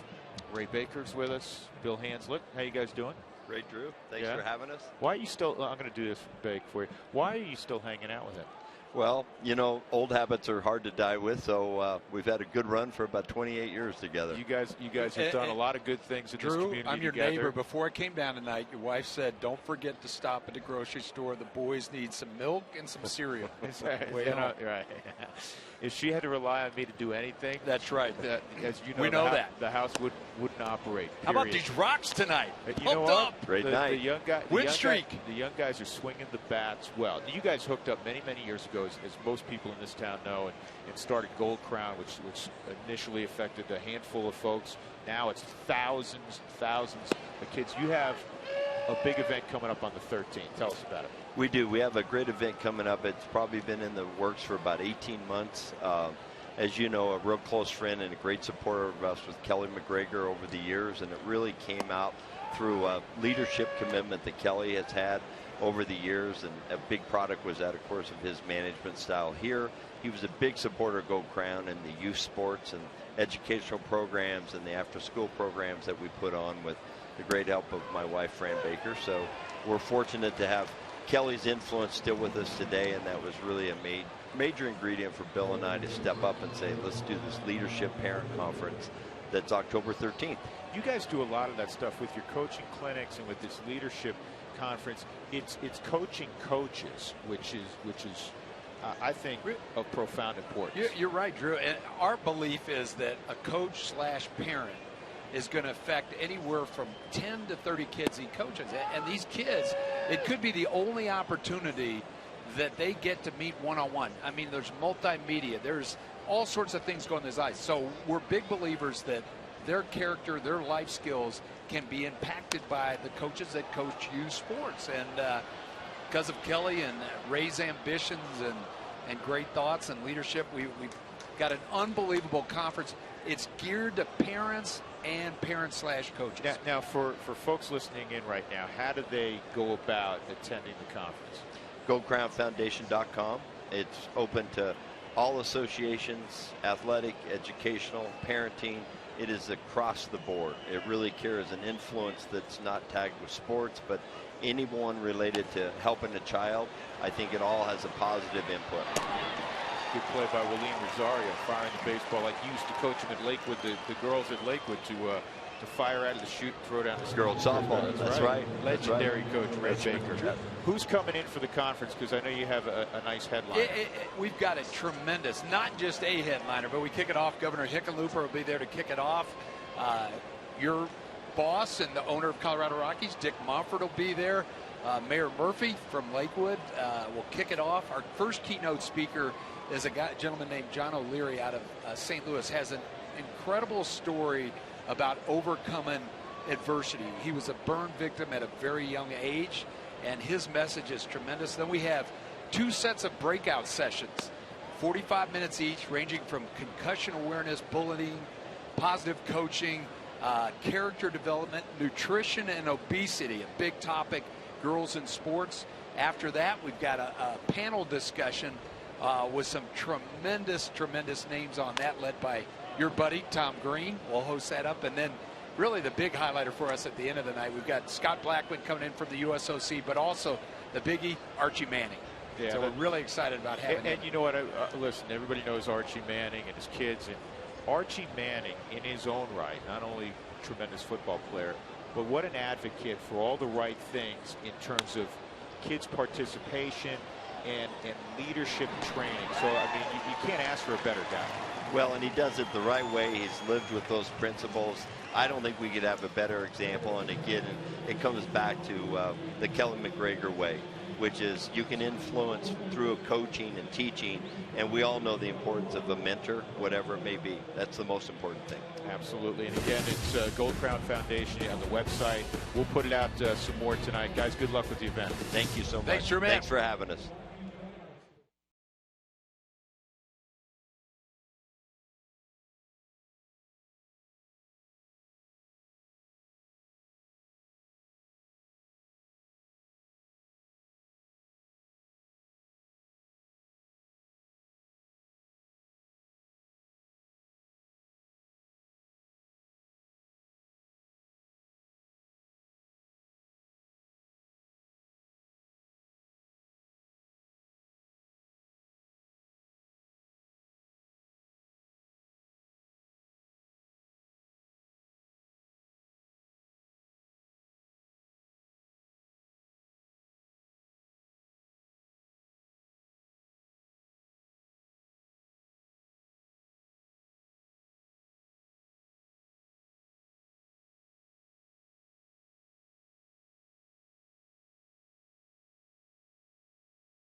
Tyler Colvin, of course, former Cubby. I've been kind of waiting to tell this story. His birthday was at the beginning of the month, the first week of September, turned 27. And I just kind of said to him nonchalantly, hey, did you get anything cool? And he said, you know what? I did get something cool. And we're going to show you what he got. He got himself an autographed photo of Tiger Woods when he and his cousin were at a practice round at Augusta, because he's from South Carolina and Georgia. And they were there with Tiger Woods. This goes back about 15 years when he was 12. He is thrilled to have an autograph of Tiger Woods and a photo with him there, guys. Pretty cool, huh? That's pretty neat. Yeah, that's really cool. Tiger looks a lot younger there. Yeah, it goes back a few years. That's a neat deal. Drew Pomeranz had a very neat inning. 1, 2, 3 in the fourth, which sets him up, George, to yeah, that's what you want. Just something positive for this young man, because he had struggled through all those starts where he had come up with no decisions or a loss. Well, we'll listen to the last 4. 3 innings, 3 innings, 4 innings, 3 innings, 4 innings. That's the last 5. They had 5 innings against the Cubs in the hit parade. How about it? Well, he's got a home run this year, and he's got himself a double to right center field. So the Rockies pitchers, especially here in the second half, have demonstrated that he can swing the bat a little bit. Alex White, a couple of home runs. Pomeranz, a home run. And Chacin has thrown out some hits since his return. Little smile off of Pomeranz's face. Got a fastball. Big, strong kid. Step back and swing hard. Something good's going to happen. It happened once with a home run. This one hops off the wall in right center.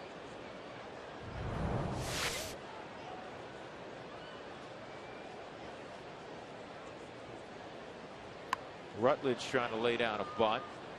Once again, that and a big thanks to Ray Baker and Bill Hanslick. They do so much in our community, and this is a great opportunity if you're a coach in youth sports at all. If you aspire to be a coach, you need to get out on October 13th at Lakewood High School, the Gold Crown Coach and Parent Youth Development Conference. You can find out all the information you need at goldcrownfoundation.com. Keynote speakers John O'Leary and Archie Manning. And there'll be a number of additional speakers, presentations, and breakout sessions as well. Again, that's goldcrownfoundation.com, or call 303-773-1442. That's coming up, so make sure you take care of it in the next couple of days. 1-1 the count on Rutledge. He's 0 for 2 tonight. Rockies 6 runs on 9 hits. Pomeranz is not allowed to run, just 2 hits. Pretty good curveball. I'm telling you, Jim Joyce needs a throat lozenge at the end of the night. He may need a couple. He's good, though. Well, he works a lot of energy behind the plate to call the correct call. Everybody knows all about the call of first base in Detroit. His career, though, George, will not be defined by that. Not at all. He's still one of the best umpires around. Line drive, they're not going to get Pomeranz.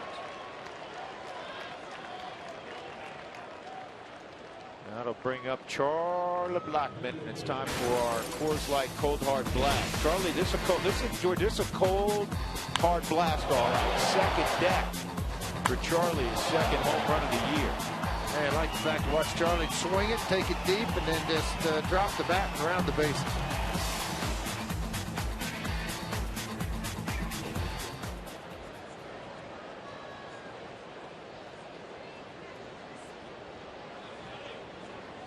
It stopped raining. Well, it's just a little miss now. So, Mark, maybe he'll get out in the 6th inning when we search him out in the stadium. Still like to see what he'll come up with. You know, Stout, he's going to come up with something. Back up the middle, and Birkin made a nice play. Thought he had Pomeranz hung up for a moment, and then said, I better just get the out.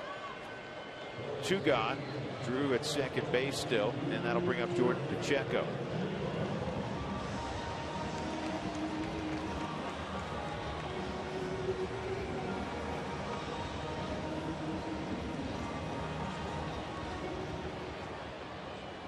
How about Oakland, George? What's gotten into them?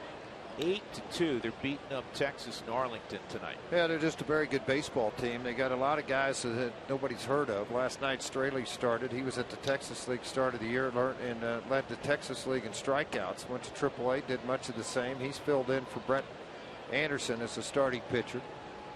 They just got some guys that are going out playing the game the right way and playing hard.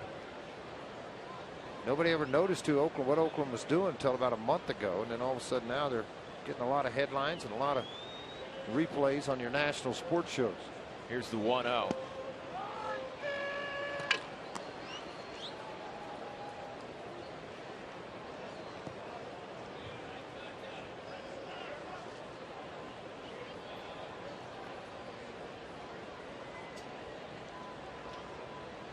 Two hits tonight for Jordan Pacheco.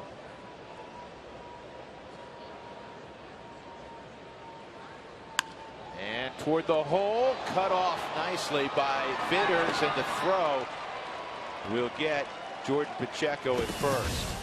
Nice play by Josh Vitters. Leadoff double by Pomerantz. Rockies do not score, but they're up 6-0.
Tracy is with us for a couple of moments. Trace, those kids keep swinging the bat. You were bragging on them in the dugout about an hour and a half ago.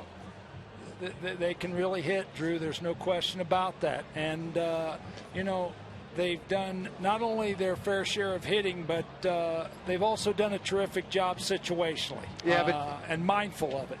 Jimmy, real quickly, a lot of that goes in play, though, with what your starting pitcher's doing tonight, and he's pitching well, the best I've seen him all year long. There's no question, George, I'm sorry. You know, there's no question about that. When you have tempo and the game's moving along and you're moving in and out, you're so right, George. You know, he's done a much better job tonight of being competitive in the strike zone with his fastball, and he's throwing his breaking ball for strikes enough to where they can't just sit on the fastball and not getting himself into bad counts where they just dial in on his fastballs. Pace and rhythm is a lot in this game, and he's showing a little pace and rhythm tonight. He certainly has. Yeah, he's varying his pitches, as you suggest. Trace, good luck the rest of the way. Hey, by the way, in all seriousness, we thank you so much every Wednesday in the middle of ball games. I know it's the last thing you want to do, but we really appreciate it. You guys are terrific.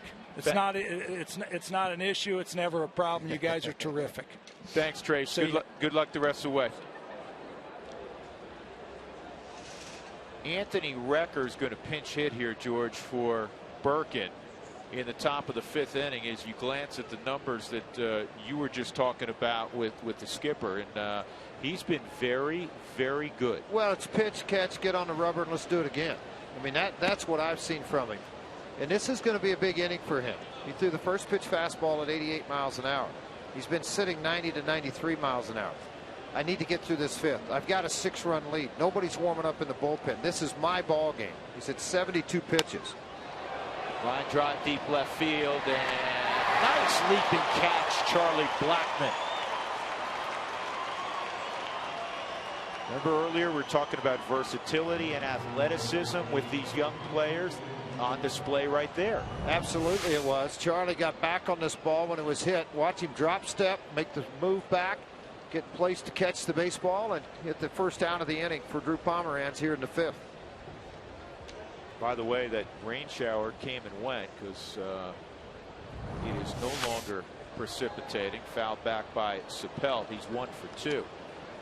He has one of the, as I mentioned, one of the 2 singles against Pomeranz. The other hit was a second inning single by Castillo. 1 ball, 1 strike. 3 of the 4 innings. Now make that 4 of the 5 innings. Pomeranz has retired the leadoff man, which is huge.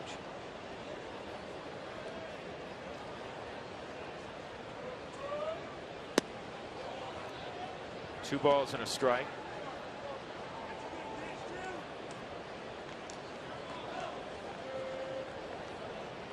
Cubs 22 and 54 out on the road, which is the second poorest road record in baseball. 2 balls, 2 strikes. They have not won on the road against the National League West. And a worse record out on the road is the Houston Astros at 16 and 59. And unfortunately, the Rockies are 3rd on that list. Didn't finish that breaking ball. It's 3 and 2. Standings in the Central. Cincinnati has already clinched the division. The Cardinals look like, and we'll show you the wild card in a little bit. The Cardinals look like they're going to make the postseason again, the defending world champs. Milwaukee came on late. This ball's tomahawked toward right, and Andrew Brown's going to have to field it after a couple of hops against the wall. A 1-out double for Sapelt. Everybody, I think, who's a lover of baseball, I should say everybody, because there's some purists that didn't want the second wild card, but I was in favor of it. I think it's a really nice addition, and it looked like you were going to have some great finishes. We still might, George. Oh, I think you will. But I don't know, though. I honestly don't know. Atlanta, it's a foregone conclusion. They're going. St. Louis now has a 4-game lead in the wild card on the Dodgers. So they'd have to fall apart here in the last few days, and the Dodgers would have to really come on, or Milwaukee would have to really come on. And then when we show you the American League, it's somewhat a similar situation.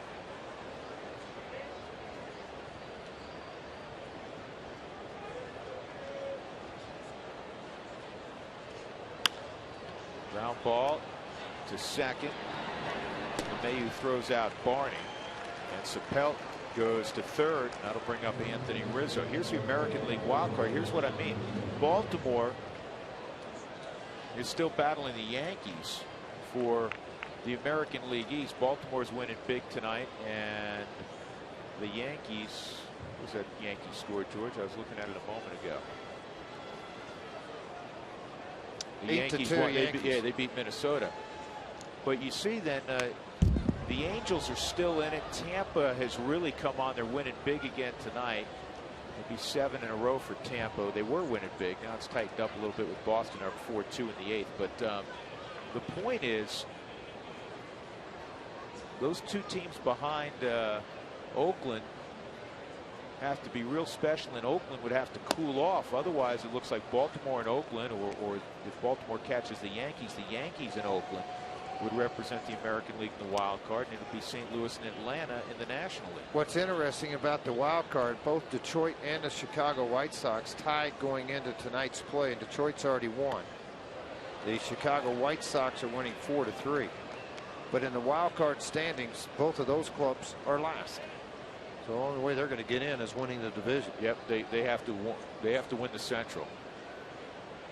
Great pitch by Pomeranz on a 1-2 count through the, or 1-1 count through a nasty slider. Now go fastball away and tie it up. He does. Gets the ground ball out. Good job. Really good job. The best we've seen Drew Pomeranz. 5 strong innings, 3 hits, most importantly, no runs. Rockies up 6-zip.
early in the ball game. Jordan Pacheco in the first inning, doing what he does every night, throwing out a line drive. This time he brings around Charlie Blackmon on that double, and then Tyler Colvin against his college teammate in Clemson rips one up the middle, and Pacheco would score.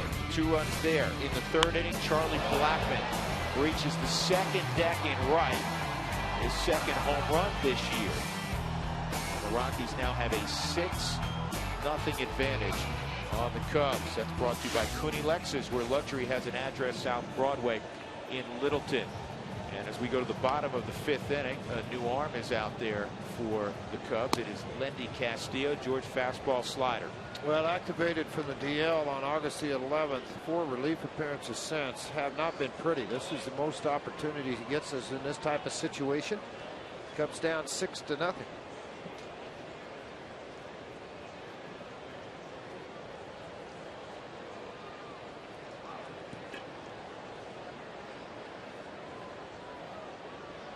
Willeen Rosario, a walk his last time up, a ground ball to short his first time. Rosario, Colvin, and Nelson. Colvin and Nelson a combined 4 for 4.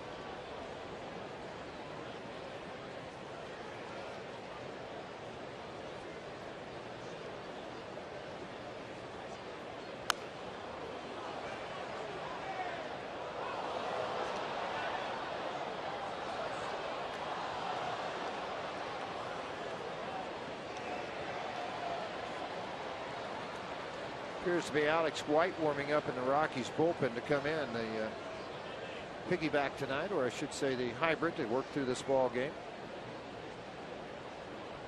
So when a starter goes 5, realistically, folks, the hybrid disappears. Now you get more into 1-inning situation. Broken bat, little pop up to second. Darwin Barney makes the catch. Rosario is retired. That'll bring up Tyler Colvin. 2 singles, an RBI, and a run scored tonight for Tyler.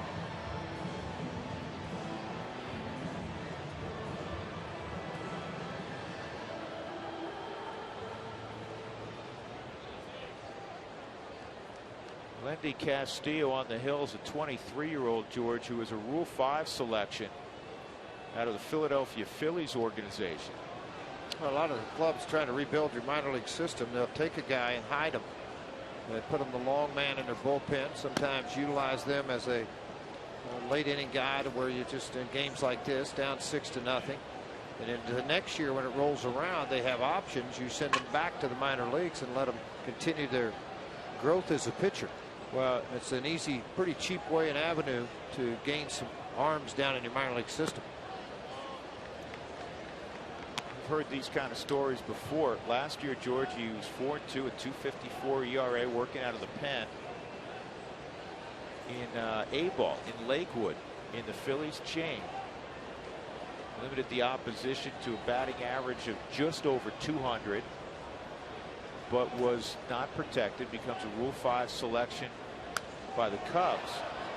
And one of the other reasons I think Philadelphia, I can't get in their heads, but maybe that they left him unprotected. He's only been pitching a couple of years. His first 4 years of pro ball, he was an infielder.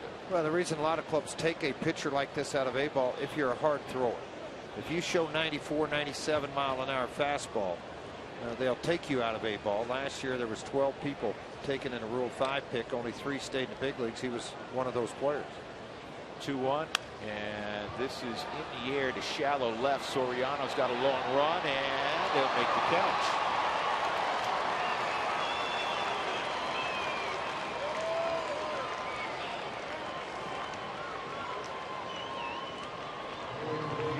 Alfonso plays a very deep left field. Well, always has. He's a guy that feels a lot more comfortable coming in on a baseball than going back on the ball. You can see him making the move to get to this baseball. Recognize I'm going to have to slide. Lucky he doesn't tear the ankle up.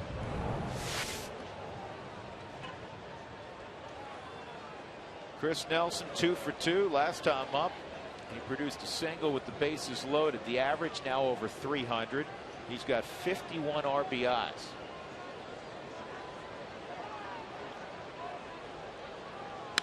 And this ball's ripped to center field. He hit it too good, George.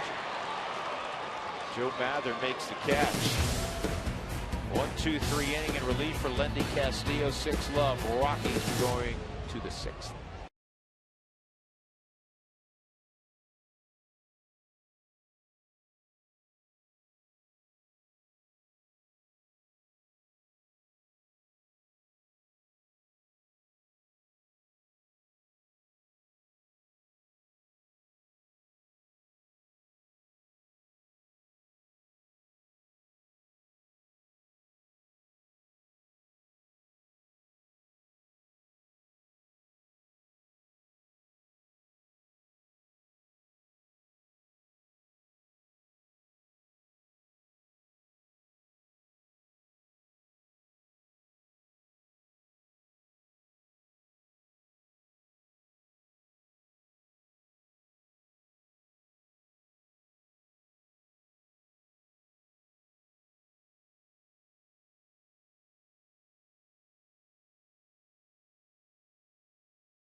Defining style, revolutionary technology. Ford Edge, go further. By AT&T, the nation's largest 4G network. AT&T, rethink possible. By your Colorado Hyundai dealers and America's most fuel-efficient car company, Hyundai. And by Verizon 4G LTE, more 4G LTE coverage than all other carriers combined. So far, so good for the Rockies. They're up 6-0. Alex White will take over here in the 6th inning for Drew Pomeranz, who stands to get the victory if the Rockies can continue to lead the rest of the way. Second relief appearance for White, who's removed from the rotation last week. Well, you see that's 20 starts before the move to the bullpen, and that one time coming out of the bullpen wasn't much fun for him. First inning really good and efficient. Second inning got 2 quick outs, and then the wheels came off for Alex White. 5 hits, 6 runs given up, or 6 hits, 5 runs, excuse me. He'll deal with 4, 5, and 6 in the lineup. Excuse me, 3, 4, and 5 in the lineup. Soriano, Castro, and Castillo. A very good outing from Drew Pomeranz. 5 innings, no runs, 3 hits. He walked 3. He struck out 3. I think the key to his whole success tonight, you mentioned early on, was the ability to throw the curveball for a strike, change up for strike, at least let the opposition know it's part of what you got. 84 pitches. Soriano swings and misses a slider. It's 1-1. It is our Toyota Talk inning. Love the Rockies, go Texas Rangers. Okay, that must be their American League team. You hold it. You want to know what happens in long games, long innings? Where do you go to the bat? You hold it. In between innings, they'd make the run to the bathroom. There's one down in the Rockies, as it is in all the dugouts. Yeah, right down the stairs. And there's also, the right. And all the bullpens have them too. Mark may be at the top of the rock pile. We're going to find out where Mark is right now. Mark, where art thou? I am somewhere in the stadium. Oh, that's really? my first Thank you. Gosh, would you care to round it or narrow it down a little bit? Not on a light pole. Okay, are you somewhere around here? Can't see my monitor. I am nowhere near home plate. Oh, can we ask you yes/no questions? Yes. Okay. Starlin Castro takes strike 1. Are you Are you within the confines of the infield, the bases? I can see the bases. I didn't ask you that. I said, are you inside the infield? No. No. Are you in fair territory in the outfield? No. Are you in the Toyota Tundra we're showing on camera? Ding, ding, ding, ding, ding. No. Oh, I didn't hear a no. No. Well, we got it right. Are you cooking burgers at Helton's restaurant? No. If you are, I want mayonnaise and onions, all right, with American cheese. Well, you know what? Now we don't care anymore. We thought we were going to get something out of the deal. Wait a second. I'm trying to see what we got working here. Are you on the club level? No. Are you like straining to hanging upside down off the roof or what? Just to get in a shot of what's going on in the game there, I saw somebody get thrown out at first on was that a K, a drop pitch? Are you on a light tower? Strike out. Let's see, I'll give you a hint. Has a lot to do with numbers and... You're in the scoreboard. Auxiliary scoreboard. You're in the auxiliary scoreboard. I can see somebody named Brown right in front of me. Oh, there you are. You're right under the second inning in the Arizona Giant game. I like it. Did you sign Did you sign the wall? I did not sign. Where do I sign the wall? Yeah, he'll tell you. Down at the other end. Oh, you got to sign the wall. I've never been in here. Hey, listen. Nobody's paying attention. Everybody thinks Baltimore's winning big over Toronto's a final. Put a 2 next to they're paying 2 attention, Toronto. Mark. Don't 22 to 12. Do that, Mark. Come on. Don't do it. Just for a minute. That's a big race in the AL East. I know that. Switch the Yankee score around. Fly ball to deep center field by Castillo, and the catch made by Colvin. Oh, good inning for Alex White. Mark Stout inside the scoreboard, changing the scores as we speak.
Doing more on defense, more saving, more doing. And look at this play by DJ LeMahieu. Shaded up the middle, catches it on the forehand across his body. Mentioned it earlier, DJ got some help there and has made only 2 errors all year in 74 ball games. It's the Home Depot doing more on defense. Rockies leading 6-0 as they come to bat in the bottom of the 6th inning. And Andrew Brown will lead it off, and then DJ LeMahieu. Second inning of work for Lendy Castillo. He had a 1-2-3 5th inning. We haven't asked our AT&T trivia question yet. We ought to do that right now. George, pay attention. I'm listening. Fire it up. The Cubs, Frazier, I don't know if you... I've heard that once or twice. You're a former Cub. Yeah, I heard that. The Cubs haven't won a World Series since 1908. Who has gone the second longest without winning a World Series?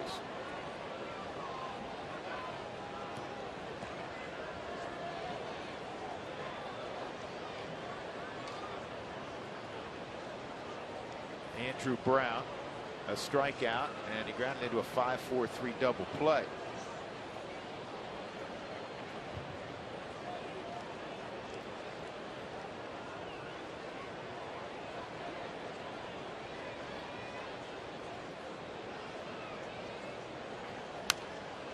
Brown fouls off that delivery. Talking to Matt McBride and about getting regular at bats. McBride not in there tonight, but Brown all of a sudden putting together at bats. It's so much easier to play this game. You get in a rhythm offensively when you're getting 4 opportunities night after night.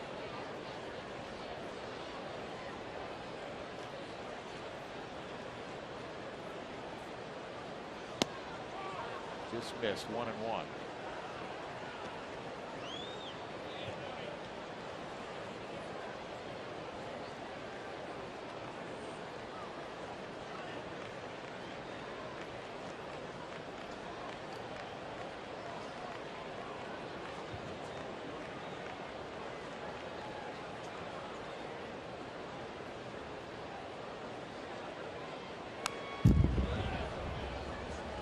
Immediately you saw Castillo behind the plate. Call for a fastball away, and then when he sets up so low. And then the pitch was thrown, and it wasn't anywhere near where he wanted to, which, you kind of expect that out of a young pitcher like this. The thing I'm looking at is the setup. Right down there, he's giving him a target down below. You can see missed by a lot. It was up, and Brown just missed him.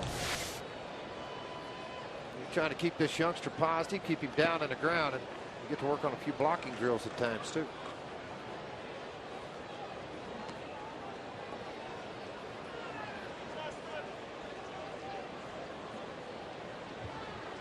Two and two on Brown. Rockies, after losing 9 straight, have won their last 2. Look like they're on their way to 3 in a row. They have out-hit the Cubs tonight 9-3. Mark didn't do it, George. He didn't change the Baltimore final. No, I didn't think he would. I want to know if he signed the wall, though. That's what I wanted to know.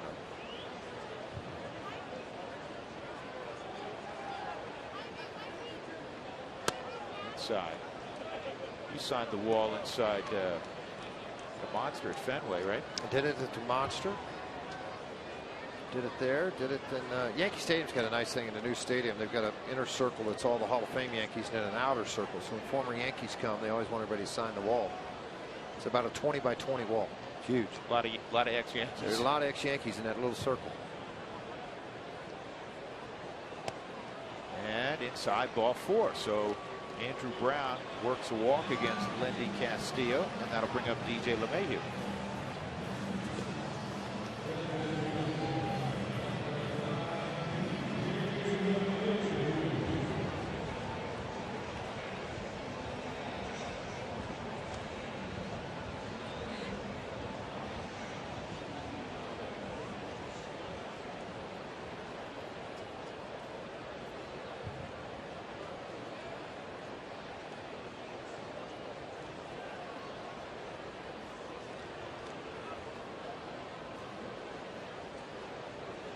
Yesterday at Denver, the Texas League held its winter meetings in preparation for next year.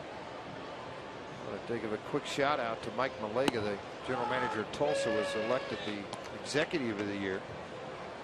And I don't know if you and Jeff had talked about it, Drew, when it happened, that Win Hubbard had passed away, who was the owner of the club for a long time. Passed away during the playoffs. His son Jeff and Dale were here yesterday. Got to visit with him for a few minutes prior to the ball game. Went was a very good owner. Runner going, and safe at second base is Andrew Brown. Second stolen base for Brown, but what a throw from the knees. It was impressive. Tony Pena-esque. Yeah, Brown really good jump at first base on the youngster. Still adding on a little bit if the Rockies can in a 6-0 ball game. Ball was in the dirt just from the knee. Threw a bullet right on the bag. Yeah, I mean, can't get any more accurate than that. That was really close. Wow. That was a really good job by Starlin Castro, George. Instead of reaching out for the ball, infield coaches will teach you that the ball travels faster than you reaching out with your glove and ripping it back. Well, the hard thing for them to read on a low throw is they're going to hit the ground. That's why they reach out. They try to get away from that short hop. That's one of the reasons they get out in front of the bag like that, try to catch it. And this is going to go all the way to the backstop. A wild pitch by Castillo. And Brown to third with nobody out. Ball was hit hard in the fifth off Castillo, but it was also, you know, I mean, they were able to catch the baseball, end that in a 1-2-3 inning. Now all of a sudden Dale Swaim's looking at this youngster out there having a tough time. Throwing strikes, missing his area by quite a large margin. And they want this ball inner half, and it's 6 to 8 inches, 10 inches outside. Tried to backhand it off the glove to the carpet.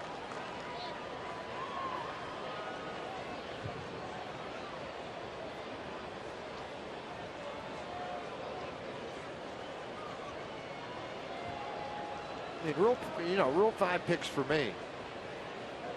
If you're able to scout the Rule 5 picks, I think they could be a big asset to ball clubs. And the reason I say that, if you get particularly high school signs, 23-year-old guys that have reached a higher level of baseball than A-ball, you're getting them for a year. They've already competed at a difficult level. If they don't make your ball club, or if they do make your club, the next year you can option down. They're still 24 years old in the minor leagues. So, I mean, you know, they're still a young pitcher. It's not like signing an older guy or taking an older player in a Rule 5 pick. Well, the name that always jumps out, a couple, but Johan Santana was a Rule 5 selection. What Big Poppy one too? I want to say that David Ortiz. I think he was a non-tendered guy. Was with Minnesota, but he was non-tendered. 3-2 on LeMahieu. Infield's in. Rockies up 6-0. Andrew Brown at third. A walk, a stolen base, and a wild pitch. But the way a lot of general managers look at it, you're spending $50,000 on a player that, quite honestly, has 4 or 5 years of experience, 5 years of experience at the minor league level. They worked into AA or AAA. And if they're not protected, it's a pretty cheap draft pick, to be honest. There's another walk. September the 27th. That's tomorrow, folks. Fan Appreciation Day. All fans will automatically be entered in for merchandise and autographed items. So make sure if you have bought your ticket for the ball game, an afternoon ball game at 1:10 tomorrow, the Rockies will head out to Los Angeles after the ball game. Big flies up, George. Good day at the yard. He's hit a couple of those. Alex White went back-to-back starts recently with home runs, and he's getting his first at bat here in the 6th inning.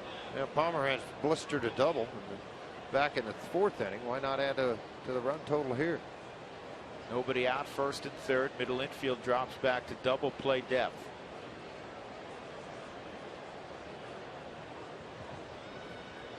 He's not going to get the big fly.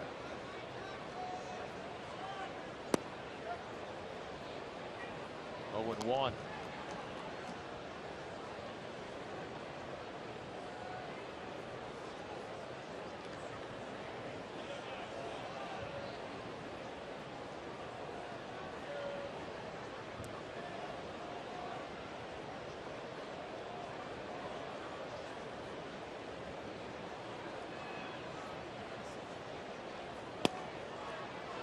Well, based on those bunt attempts, he's better swinging away.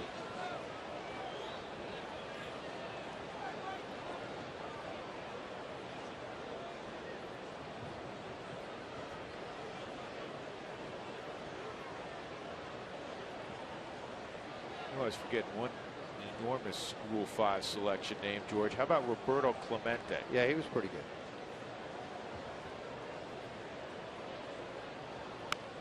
That's a great bunt. So on the third one, Alex White lays down a beauty. Moving to second on the sac bunt is DJ LeMahieu. Second and third, one out for Josh Rutledge.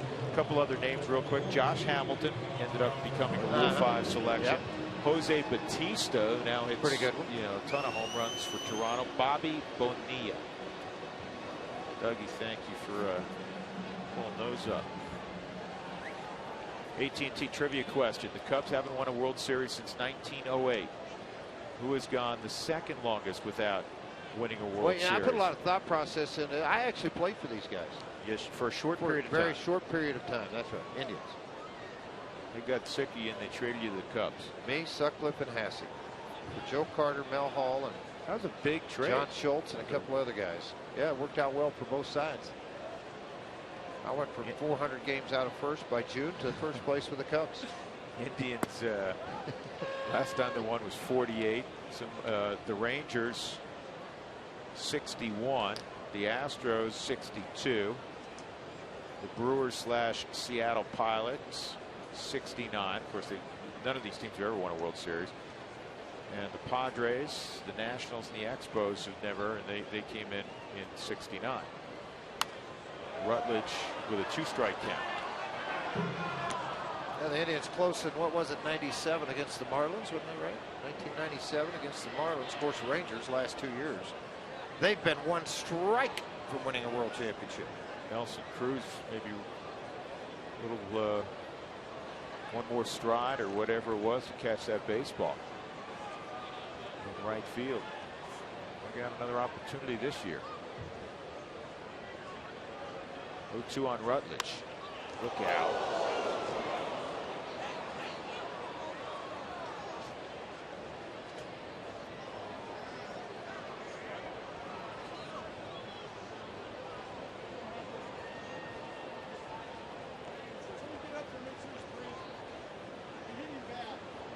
Yeah, they're waiting. Somebody was hit.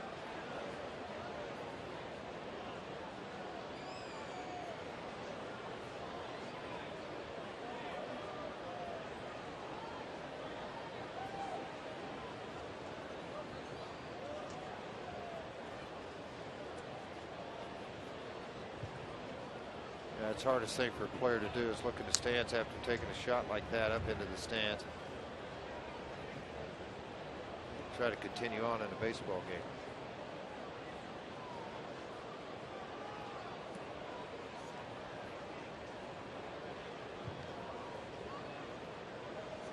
We had a shot the other day, George. You know, we all do this. We're all guilty of it. We're on our phones and texting. And we had a shot of somebody with a left-handed hitter up, and they were sitting over the third base dugout, and they were texting away and looking to their left. You cannot do that.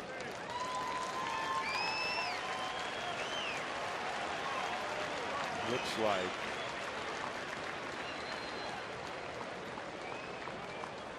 I think everybody's going to be okay. There was a small child down there.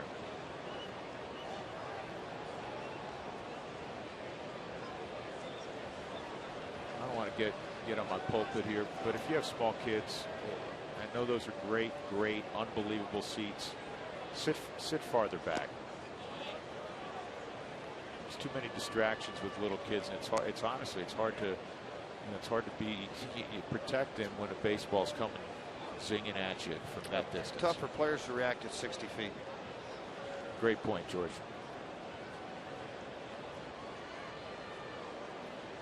When they get older, there's 50,000 terrific seats here. Don't sit that close with little ones. 1 and 2 is the count. And this is up the middle. Nice play by Castro, and they're going to get Brown at the plate. That's a really fine play. He's got to come get that baseball. It's almost a do or die, and then on the move, throw the ball accurately, which he did, to Wellington Castillo for the second out.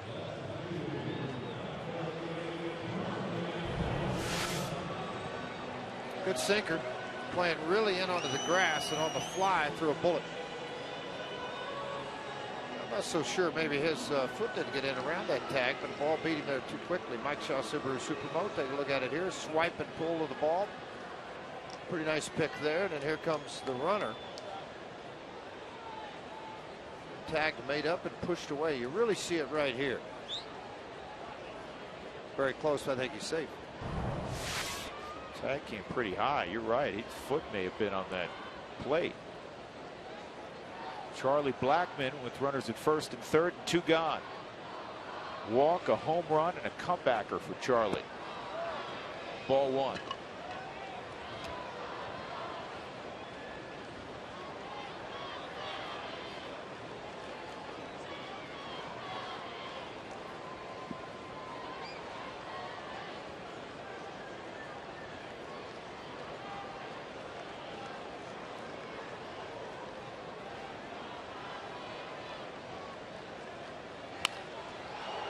Hard on the ground at the sure-handed Darwin Barney.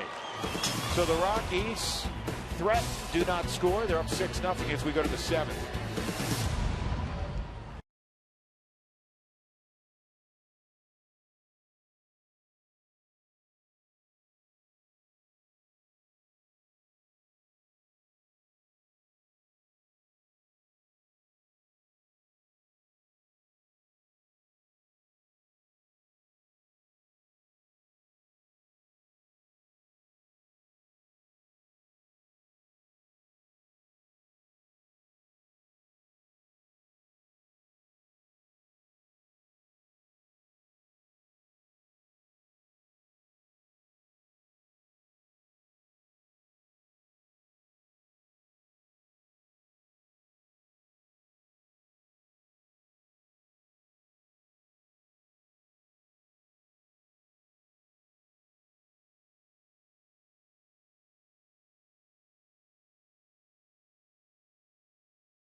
high efficiency inning. First inning, or sixth inning, excuse me.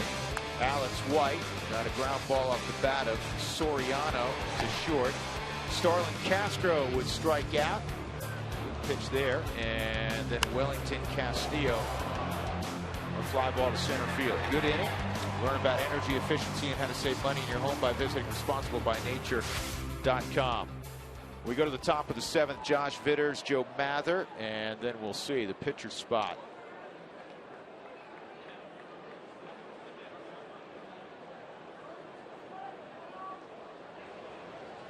White, a very good inning in his first. Strikeout, a couple of ground outs. Or excuse me, fly ball and a ground out.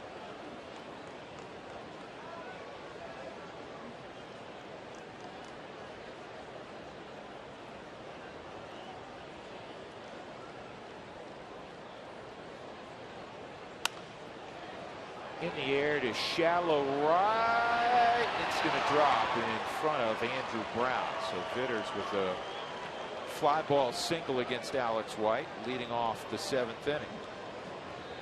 Just the fourth hit for the Cubs tonight. He and Pomeranz both done a really nice job. Drew did a really good job.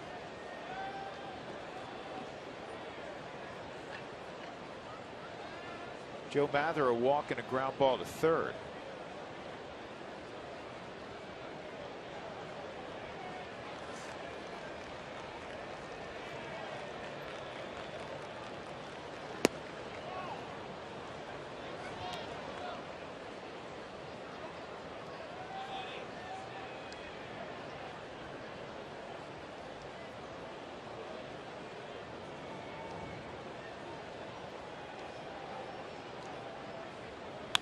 That's a base hit, maybe more.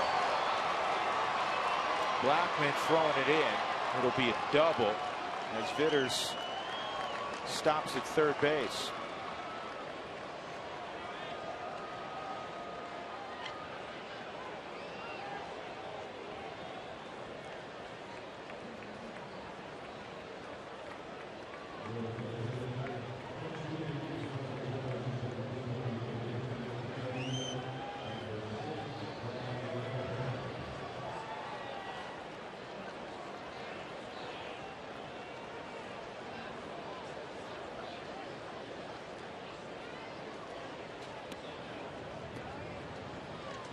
Brian LaHare pinch hit last night.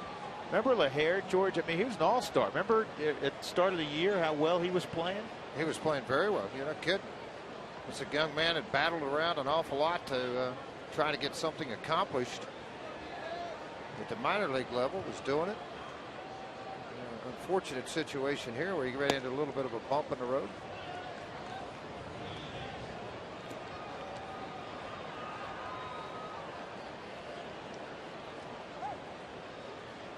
I always pull for guys like LaHare.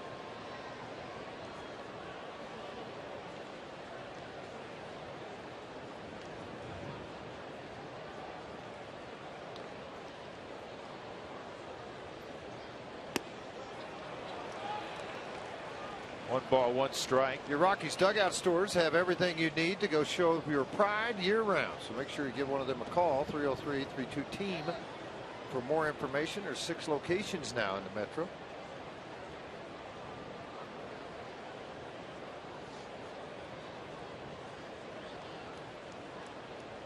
Cubs' chance, they feel, obviously, to get back in it. They're down 6-0. Second and third, nobody out. Well, one swing in this ballpark changes everything. A strike call from James Hoy at third. 1-2 on LaHare. Well, you always look at this. Umpires tell you we're going to follow the line in and just see where this bat gets out in front of everything. You can see that it does.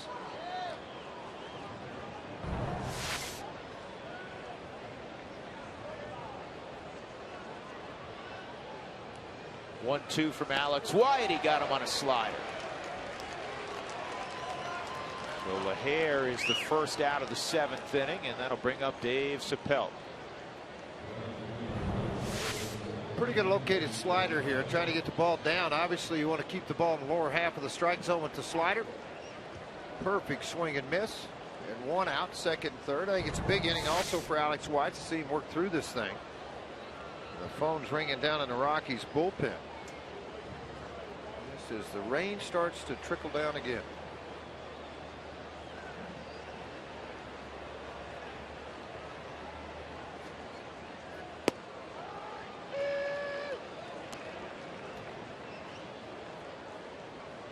Jim Joyce indicates strike 1 on Sapelt. Single and a double tonight. Rockies may get a lefty going for Anthony Rizzo if it gets to that point.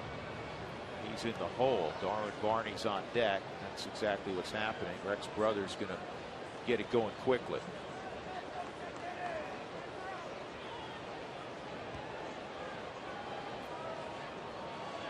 What kind of intensity, George, at 5 o'clock do you throw with if you're a relief pitcher, knowing that you're probably not going to throw again for 4 hours? Just go out and get it loose. That ball's hit high into the air. They'll get 1 out of this. It's deep enough in left field for Charlotte.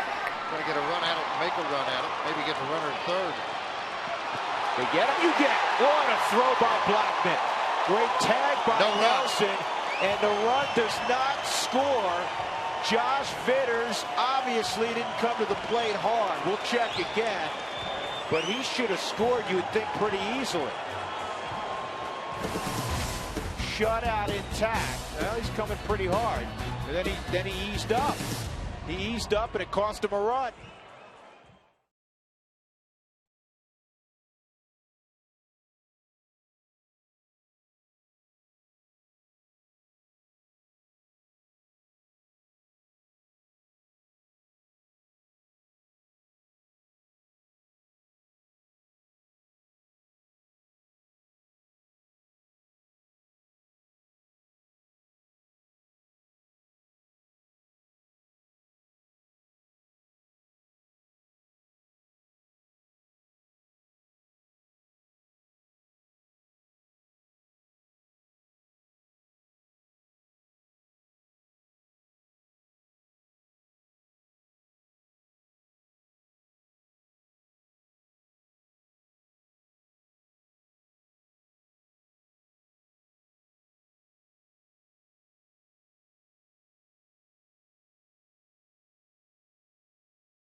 Inning, and the rain's intensified enough that they've pulled the tarp, as you can plainly see.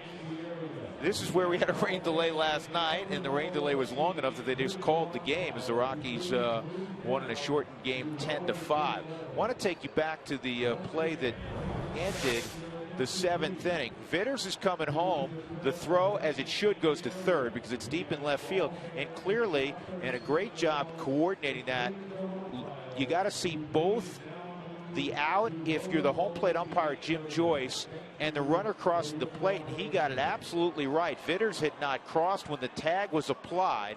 And you get the out call from the second base umpire, Jim Reynolds, on the rotation. Well, I'll tell you what, this is a big thing here, is that on the backside of this thing, he's watching everything to come in.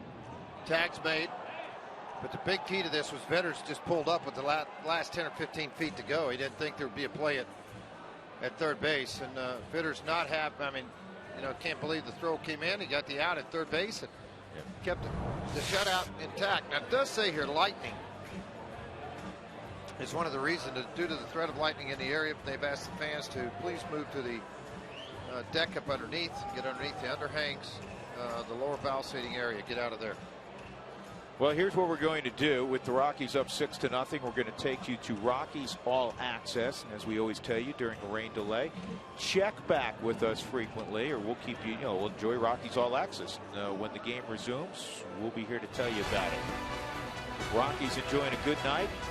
Good start for Drew Pomeranz. 5 strong innings. 6-0. Rain delay at Coors Field.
Bowden acquired from the Boston Red Sox and then called up in August. He made his debut in 2008 with Boston. 9 scoreless innings since the September the 6th game.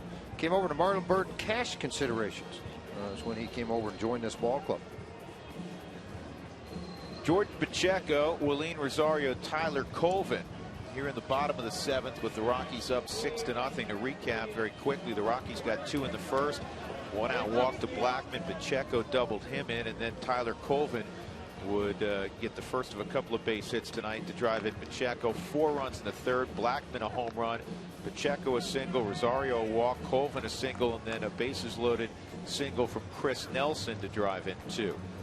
Well, we're waiting on the umpires right now to get back out of their locker room and get on the field. The players are ready to go. Here they come. Come on, fellas. Cubs have been ready to go for about 3-4 minutes. This is weird because the game's in control. The umpires are in control of the game. Once there's a rain delay, once first pitch is thrown, and they're the ones that are late getting out. So here we go. Card game wasn't complete, George. Not sure about that. Maybe the home plate umpire who had gotten undressed come out and tell everybody that, hey, taking off the chest protector, jackets and everything else, and the next thing you know, hey, we're tied ready to play some baseball. Jim Joyce is ready to obviously get this thing started again. And I like that. Jim Joyce said, you make sure you're ready before we get started out here.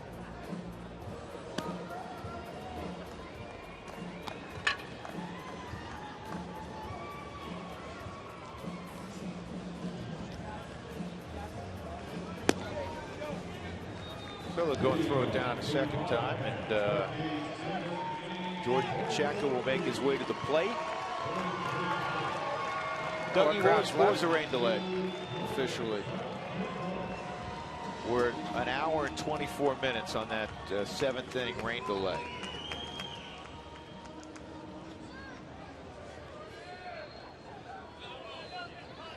So 1:24, and we resume with the Rockies again ahead 6-0. Jordan Pacheco is 2 for 3. Got a 9-game hitting streak now. About pretty good arm. Fastball, slider, and a split finger. It's a short preset delivery where he just sits the ball back and then comes straight forward with it. See him preset that that split finger in his hands. Pacheco 2 for 3. How about that average? 308, 4 home runs, 49 RBIs.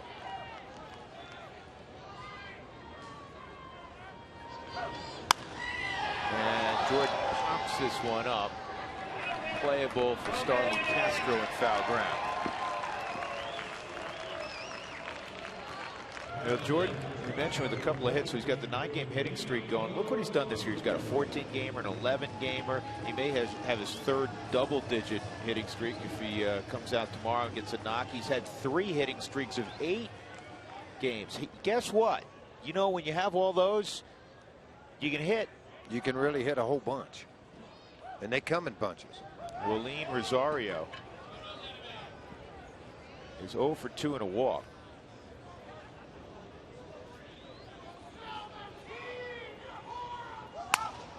And Willeen hits a little pop fly to second. Barney's got it. 2 outs.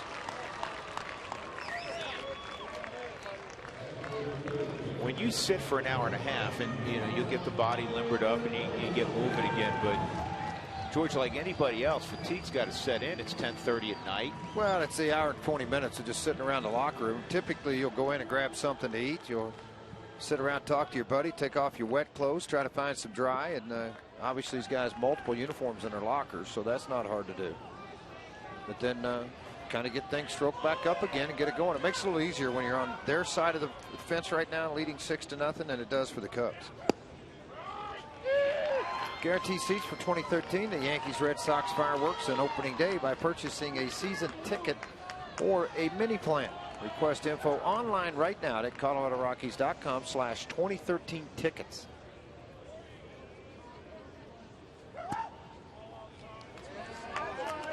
Jim Joyce has not lost his voice. Ball outside. I get straight. You know, listen. You bark one day, and then you get 3 days off. It's like a pitcher, George. You go out, you throw whatever you throw, and then if you're starting pitcher, you get 3-4 days off, right? I and guess. George can let the voice rest for a few days before he's behind the plate again. 1 and 2. Really nice split finger there from Bowden at 82. So he barks.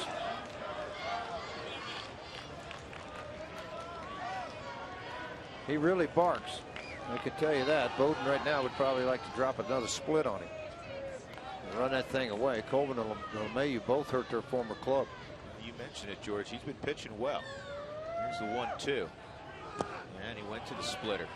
Well, with his delivery, Bowden's really going to be able to expose that split because he drops the hand right out of the glove, so it's on the front side of him. But you said, as you said, he is throwing the ball very well.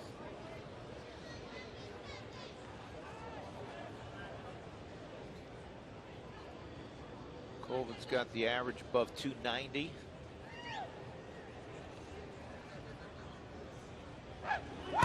Two slice foul. Catcher's interference again. But you know what? There's got to be something in the swing path because it's always Tyler Colvin. 6th time that's happened with Tyler.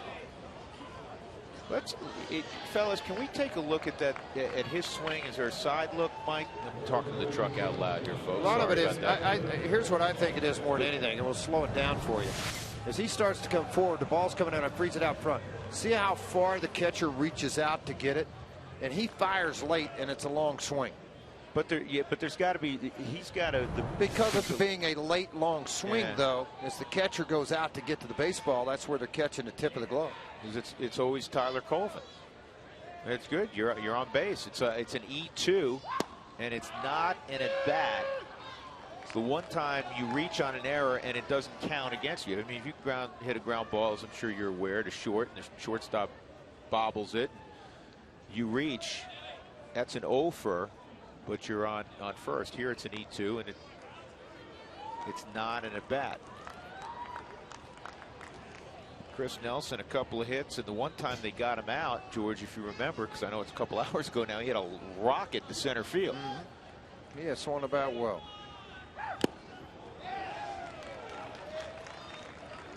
Two-strike count. We've seen Chris do a nice job at two-strike situations, particularly of late.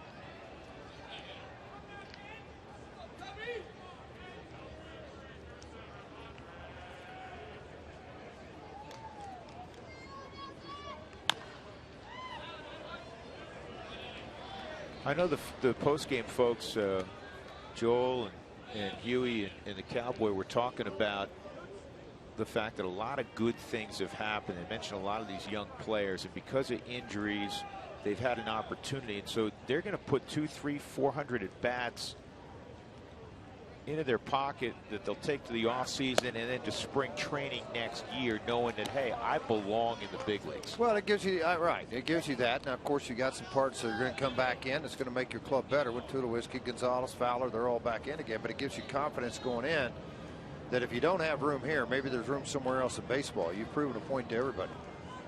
Josh Rutledge, one of those guys. And good pitch. So Bowden strikes out Chris Nelson. We'll move to the 8th inning. We've resumed action after a rain delay of 1 hour and 24 minutes. The Rockies leading 6-zip.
For the Coors Light freeze camp, well, right before the rain stopped play, look at the throw by Charlie Blackmon as Mathers out before Vitters scored.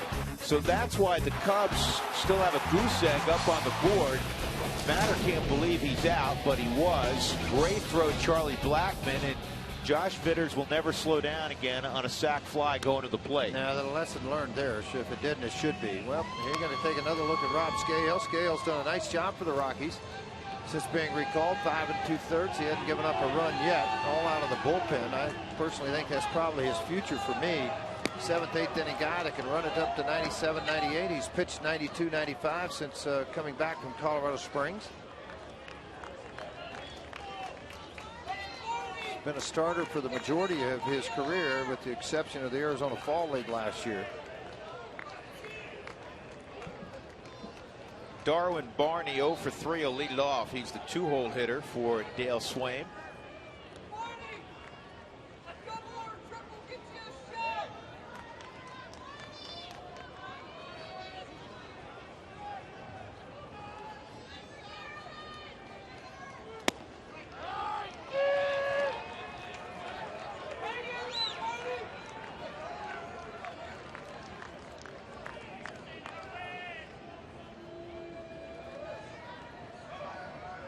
Here's the 0-1. Boy, there's your 96, George, and that had some late life. It has a little. It has run to it. I think that, the one thing starting for Scahill this year, 2 pitches in a row, 95, 96. In Colorado Springs, for whatever reason, walked a lot of guys this year. Did not do that in Tulsa a year ago, but this year walked quite a few guys.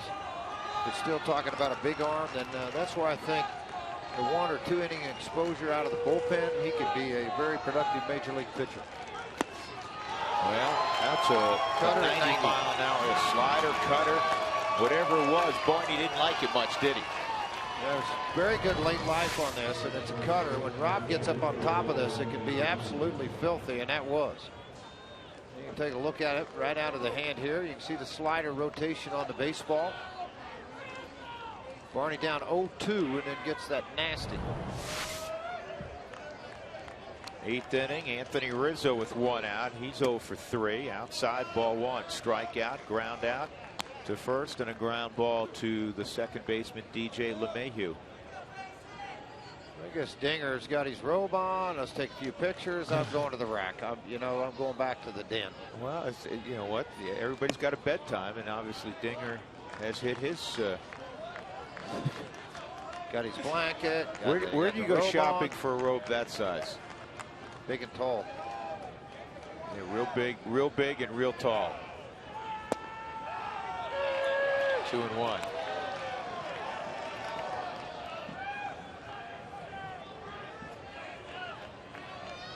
Well, as a public service announcement, George, we can pass along that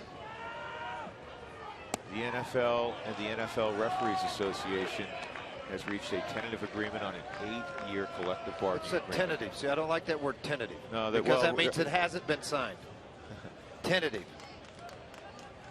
The officials are going to work. The normal officials are going to work tomorrow night's Thursday night football game. Baltimore and Cleveland. That's a strike. 3-2. See, and I think they ought to rescind all the fines on the coaches that chased everybody off the field. Coaches would agree with you.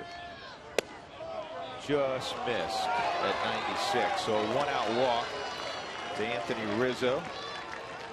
And Alfonso Soriano will come up.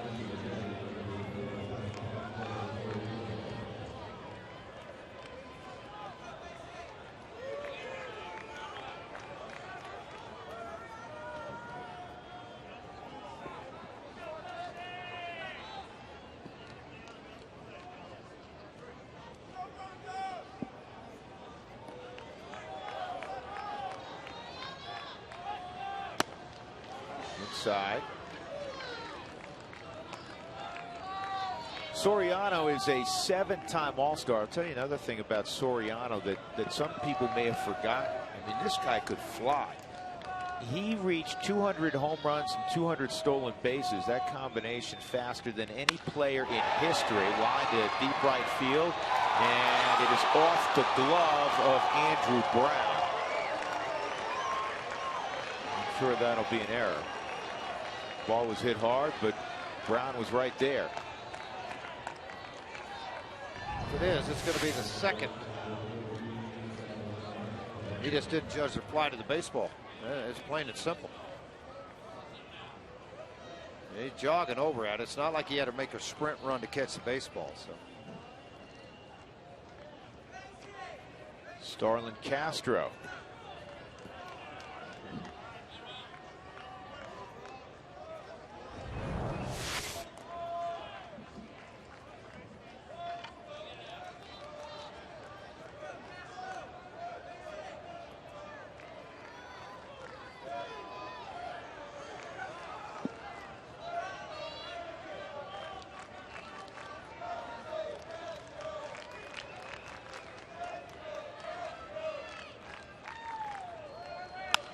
Ground ball to third. See if the Rockies can spin it to Nelson, to LeMahieu. Well done. 5-4-3 on the turn. And the Rockies will head to the dugout in the 8th inning with a 6-0 lead.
We all know college is important for our children's future, so start your child's college invest savings account when they're young. It helps you prepare financially for when that day arrives, and your contributions are deductible on your Colorado state income taxes.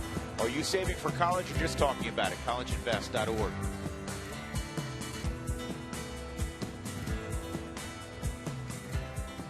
They've hung through the nearly hour-and-a-half rain delay. Rockies up 6-0. And in the bottom of the 8th inning, Andrew Brown, DJ LeMahieu, and the pitcher spot. 9 hits for the Rockies, just 5 for the Cubs. Swung on and missed. Cubs had 7 hits last night. Second inning of work for Michael Bowden.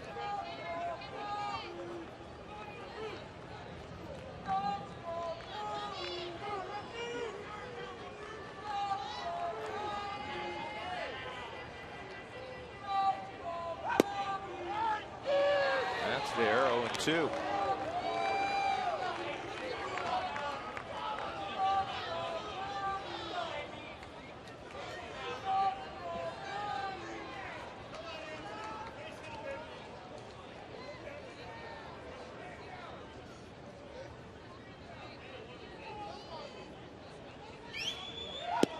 Outside. He's got a short, quick arm, doesn't he, George? Pulls it back a lot like a catcher. Gets it in a position to throw relatively slow at that point with nobody on base. He'll pick up the pace a little bit when somebody gets on to prevent stolen bases. But what I've seen so far, nice split, pretty good slider.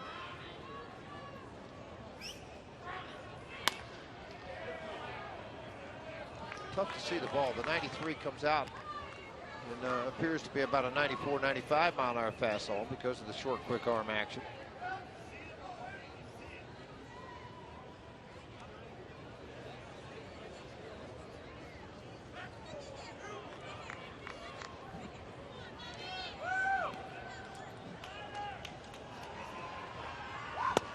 And swung on a miss. So Brown. Okay, that's just a filthy split finger. Yeah, Brown has got second strikeout for Bode. DJ LeMahieu coming up, who wants tacos. Fans, if you'd like to receive text message alerts when the Rockies score 7 or more for the Rockies Taco Special, text keyword taco to 720-720. Feed your Rockies fever only at Taco Bell.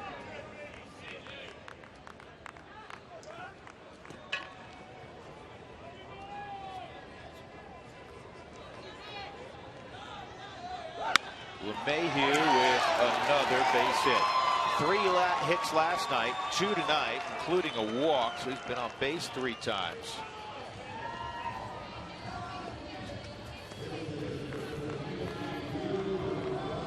Wake up tomorrow with a batting average in the mid-290s.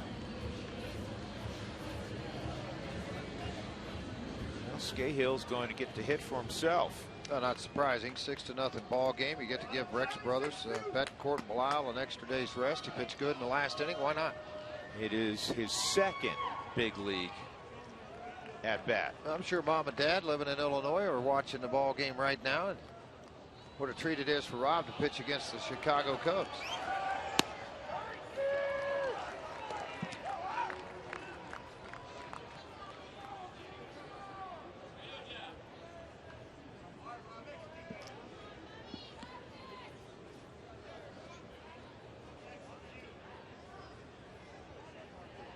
Detroit's got a game lead now in that Central Division. They won tonight. There's a good bunt. And the throw to first by Vitters. Good job by the catcher, Castillo. He's got coverage at third. The third baseman has to field the bunt.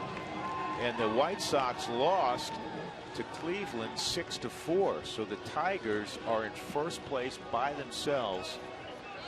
There's been a lot of pressure written lately about Jimmy Leland returning to the Detroit area next year. His contract's up, where they'd bring him back as a manager if they did not get in the playoffs. Not many days left. The answer will happen quickly. Rutledge is 0 for 4.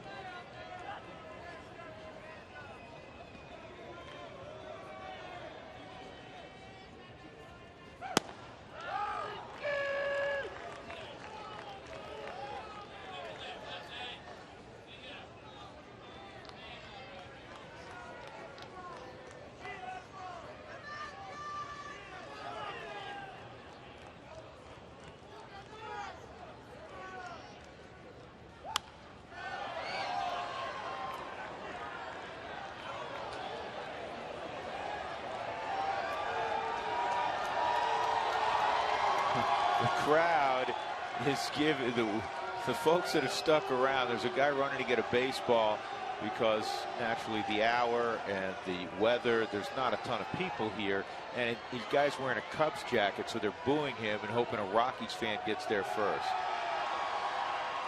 Didn't work out.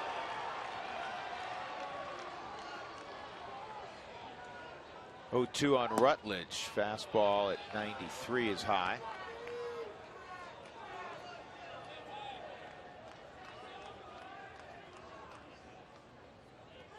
What is Dinger up to? Oh, no, Dinger.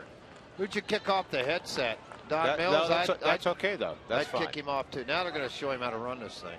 Perfect. Let's take his shot real quick, please. Work it, Dinger. Work it. Whoa, easy. Hey. Oh, you're going to get nauseous.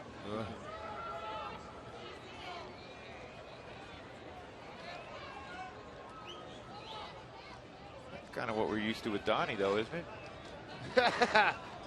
That's not even nice. He doesn't even have a headset on to defend himself. All the hard times he's given us over the years. It's great payback when he can't respond. Here's the 2-2. And it's fouled off.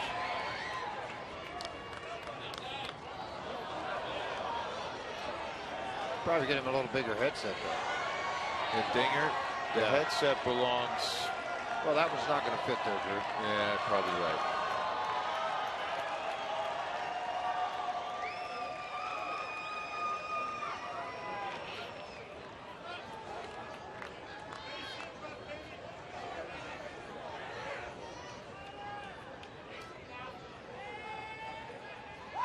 And Rutledge drives it foul.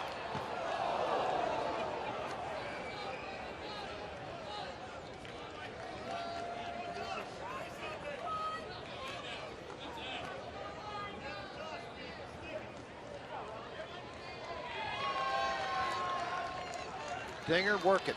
Let's see what else you can come up with here. Pretty nice. Look at him push. See, he's listening to our director, Jim Arbitrop, telling him to push in tight.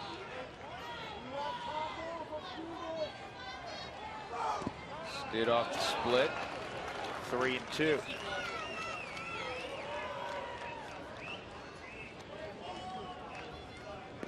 Kid spanking Dinger. That's not nice.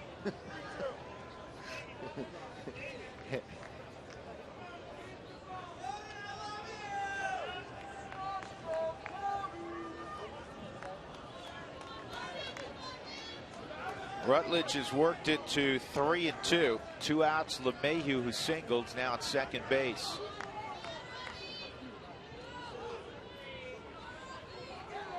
And he got him with an off-speed pitch up high. So we'll go to the 9th inning. Rockies looking for 3 more outs to complete the shutout of the Cubs.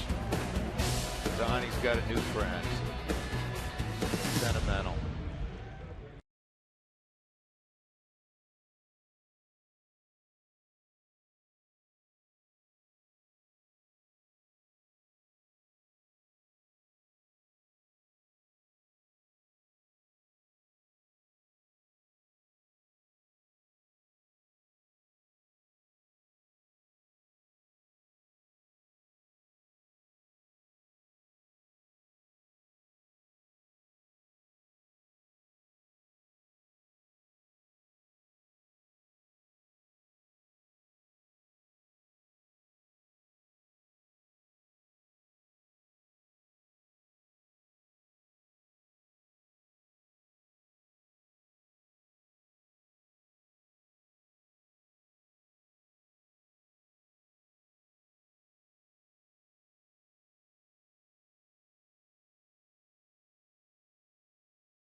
Southwest Airlines. Find our fares online only at southwest.com.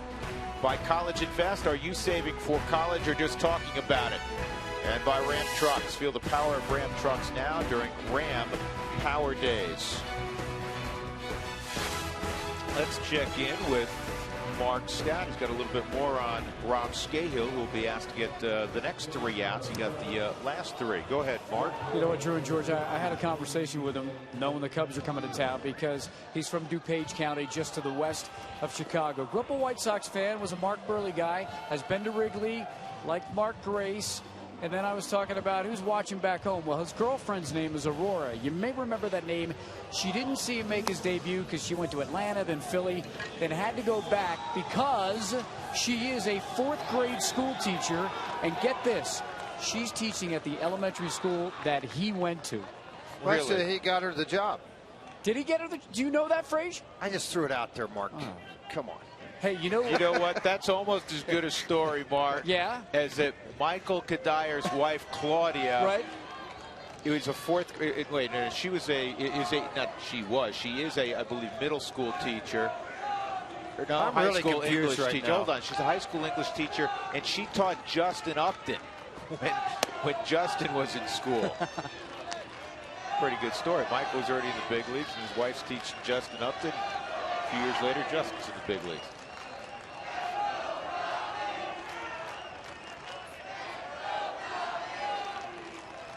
Wellington Castillo takes down low, 2-0.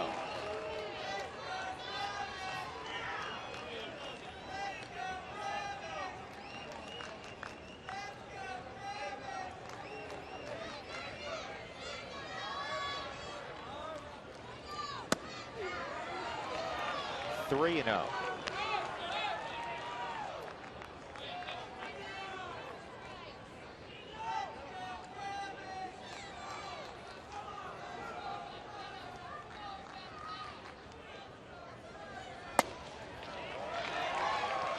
Four-pitch walk to Castillo. That'll bring up Josh Vitters.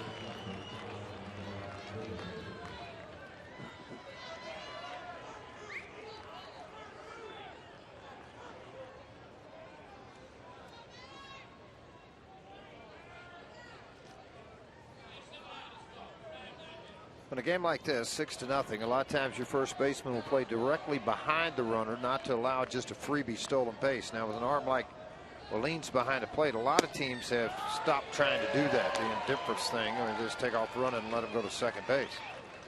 But with a game like this, you want to stay halfway close to him because the ball gets hit on the ground. At least then you got a chance for a double play. Especially, George, I don't know what your thought is on this, but when you have a right-handed hitter up, I'd rather play the defense you're describing, where you're a few feet behind him, you have more range, but you're not just giving up a base, so the double play is still in order. Yeah, exactly. I mean, that's what I'm just talking about. I think that's you know, particularly with the lead the way it is, 6-0. I mean, you want to work yourself back into the ball game to give them a chance to get where they are. I mean, right now Rob having a little trouble finding the strike zone. He's 2-1. He walked first batter on 4 pitches. Where the old throw it right down the middle of the plate, see how far he can hit it. That one comes to mind. The other one, you know, Babe Ruth died, so you can go ahead. There's nobody else going to hit it as far as he did, or as many times as he did for a long time, except for Barry Bonds. I guess they could say that now. Barry's retired. Go ahead and throw it down the middle. 2-1. That's out of play. Tomorrow, Jolie Chassin will be on the hill for the Rockies. Chris Volstad for the Cubs, the former Florida Marlin. The Marlins before they were Miami. There's a matchup tomorrow. Not a pretty record for Volstad or a pretty ERA. Former first-round pick of the Marlins. 2-2 is the count. And there's your double play ball. Just like the doctor ordered it. 2 outs in the 9th inning, and that'll bring up Joe Mather. Drew, every night, and Drew and I write into our book, winner and loser of a ball game. And I'm going to go ahead and just give it to Pomeranz. I mean, it's nice, 6-0 lead. There's 2 outs in the top of the ninth. For me, a little superstitious. I'm throwing it in there, and it's a good thing to see. And it will be his first win at Coors Field this year. I mean, he's 1-9, so obviously it's just his second win, but he pitched well. He really did. 5 innings of work, and I mean, come on, 3 hits given up. Did a nice job there. The Rockies tonight only gave up 5 hits.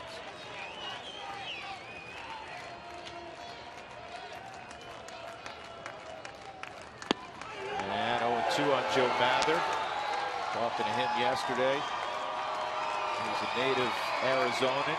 Right after the season, heads back home and gets to work on improving for the next year. And you know who he works with every day? His dad. Dad throws to him, just like when he was growing up. Dad's got a good arm. Yep. And the 0-2 right back to Scahill. Nice job, Rob Scahill. Nice job, Colorado Rockies. They shut out the Cubs 6-0. And for Drew Pomeranz, he gets the victory. 5 shutout innings. He threw 84 pitches, allowed just 3 hits, 3 walks. He struck out 3. First win since July 6th. Birkin takes the loss. He's 0-2, and it's the 7th shutout of the year for the Rockies. The second time they have shut a team out here at 20th and Blake. Time now for our Jimmy John's delivery of the game, brought to you by our good friends at Jimmy John's. Home run number 2 on the season for Charlie Blackmon. He's trying to provide more power, and this one went into the second deck in right field. Good to see for Charlie Blackmon. He's been swinging the bat very, very well. Our Jimmy John's delivery of the game. Visit jimmyjohns.com to find a location near you. We'll come back and wrap things up from Coors Field. The Rockies win it tonight over the Cubs 6-0. 3 straight W's for Colorado.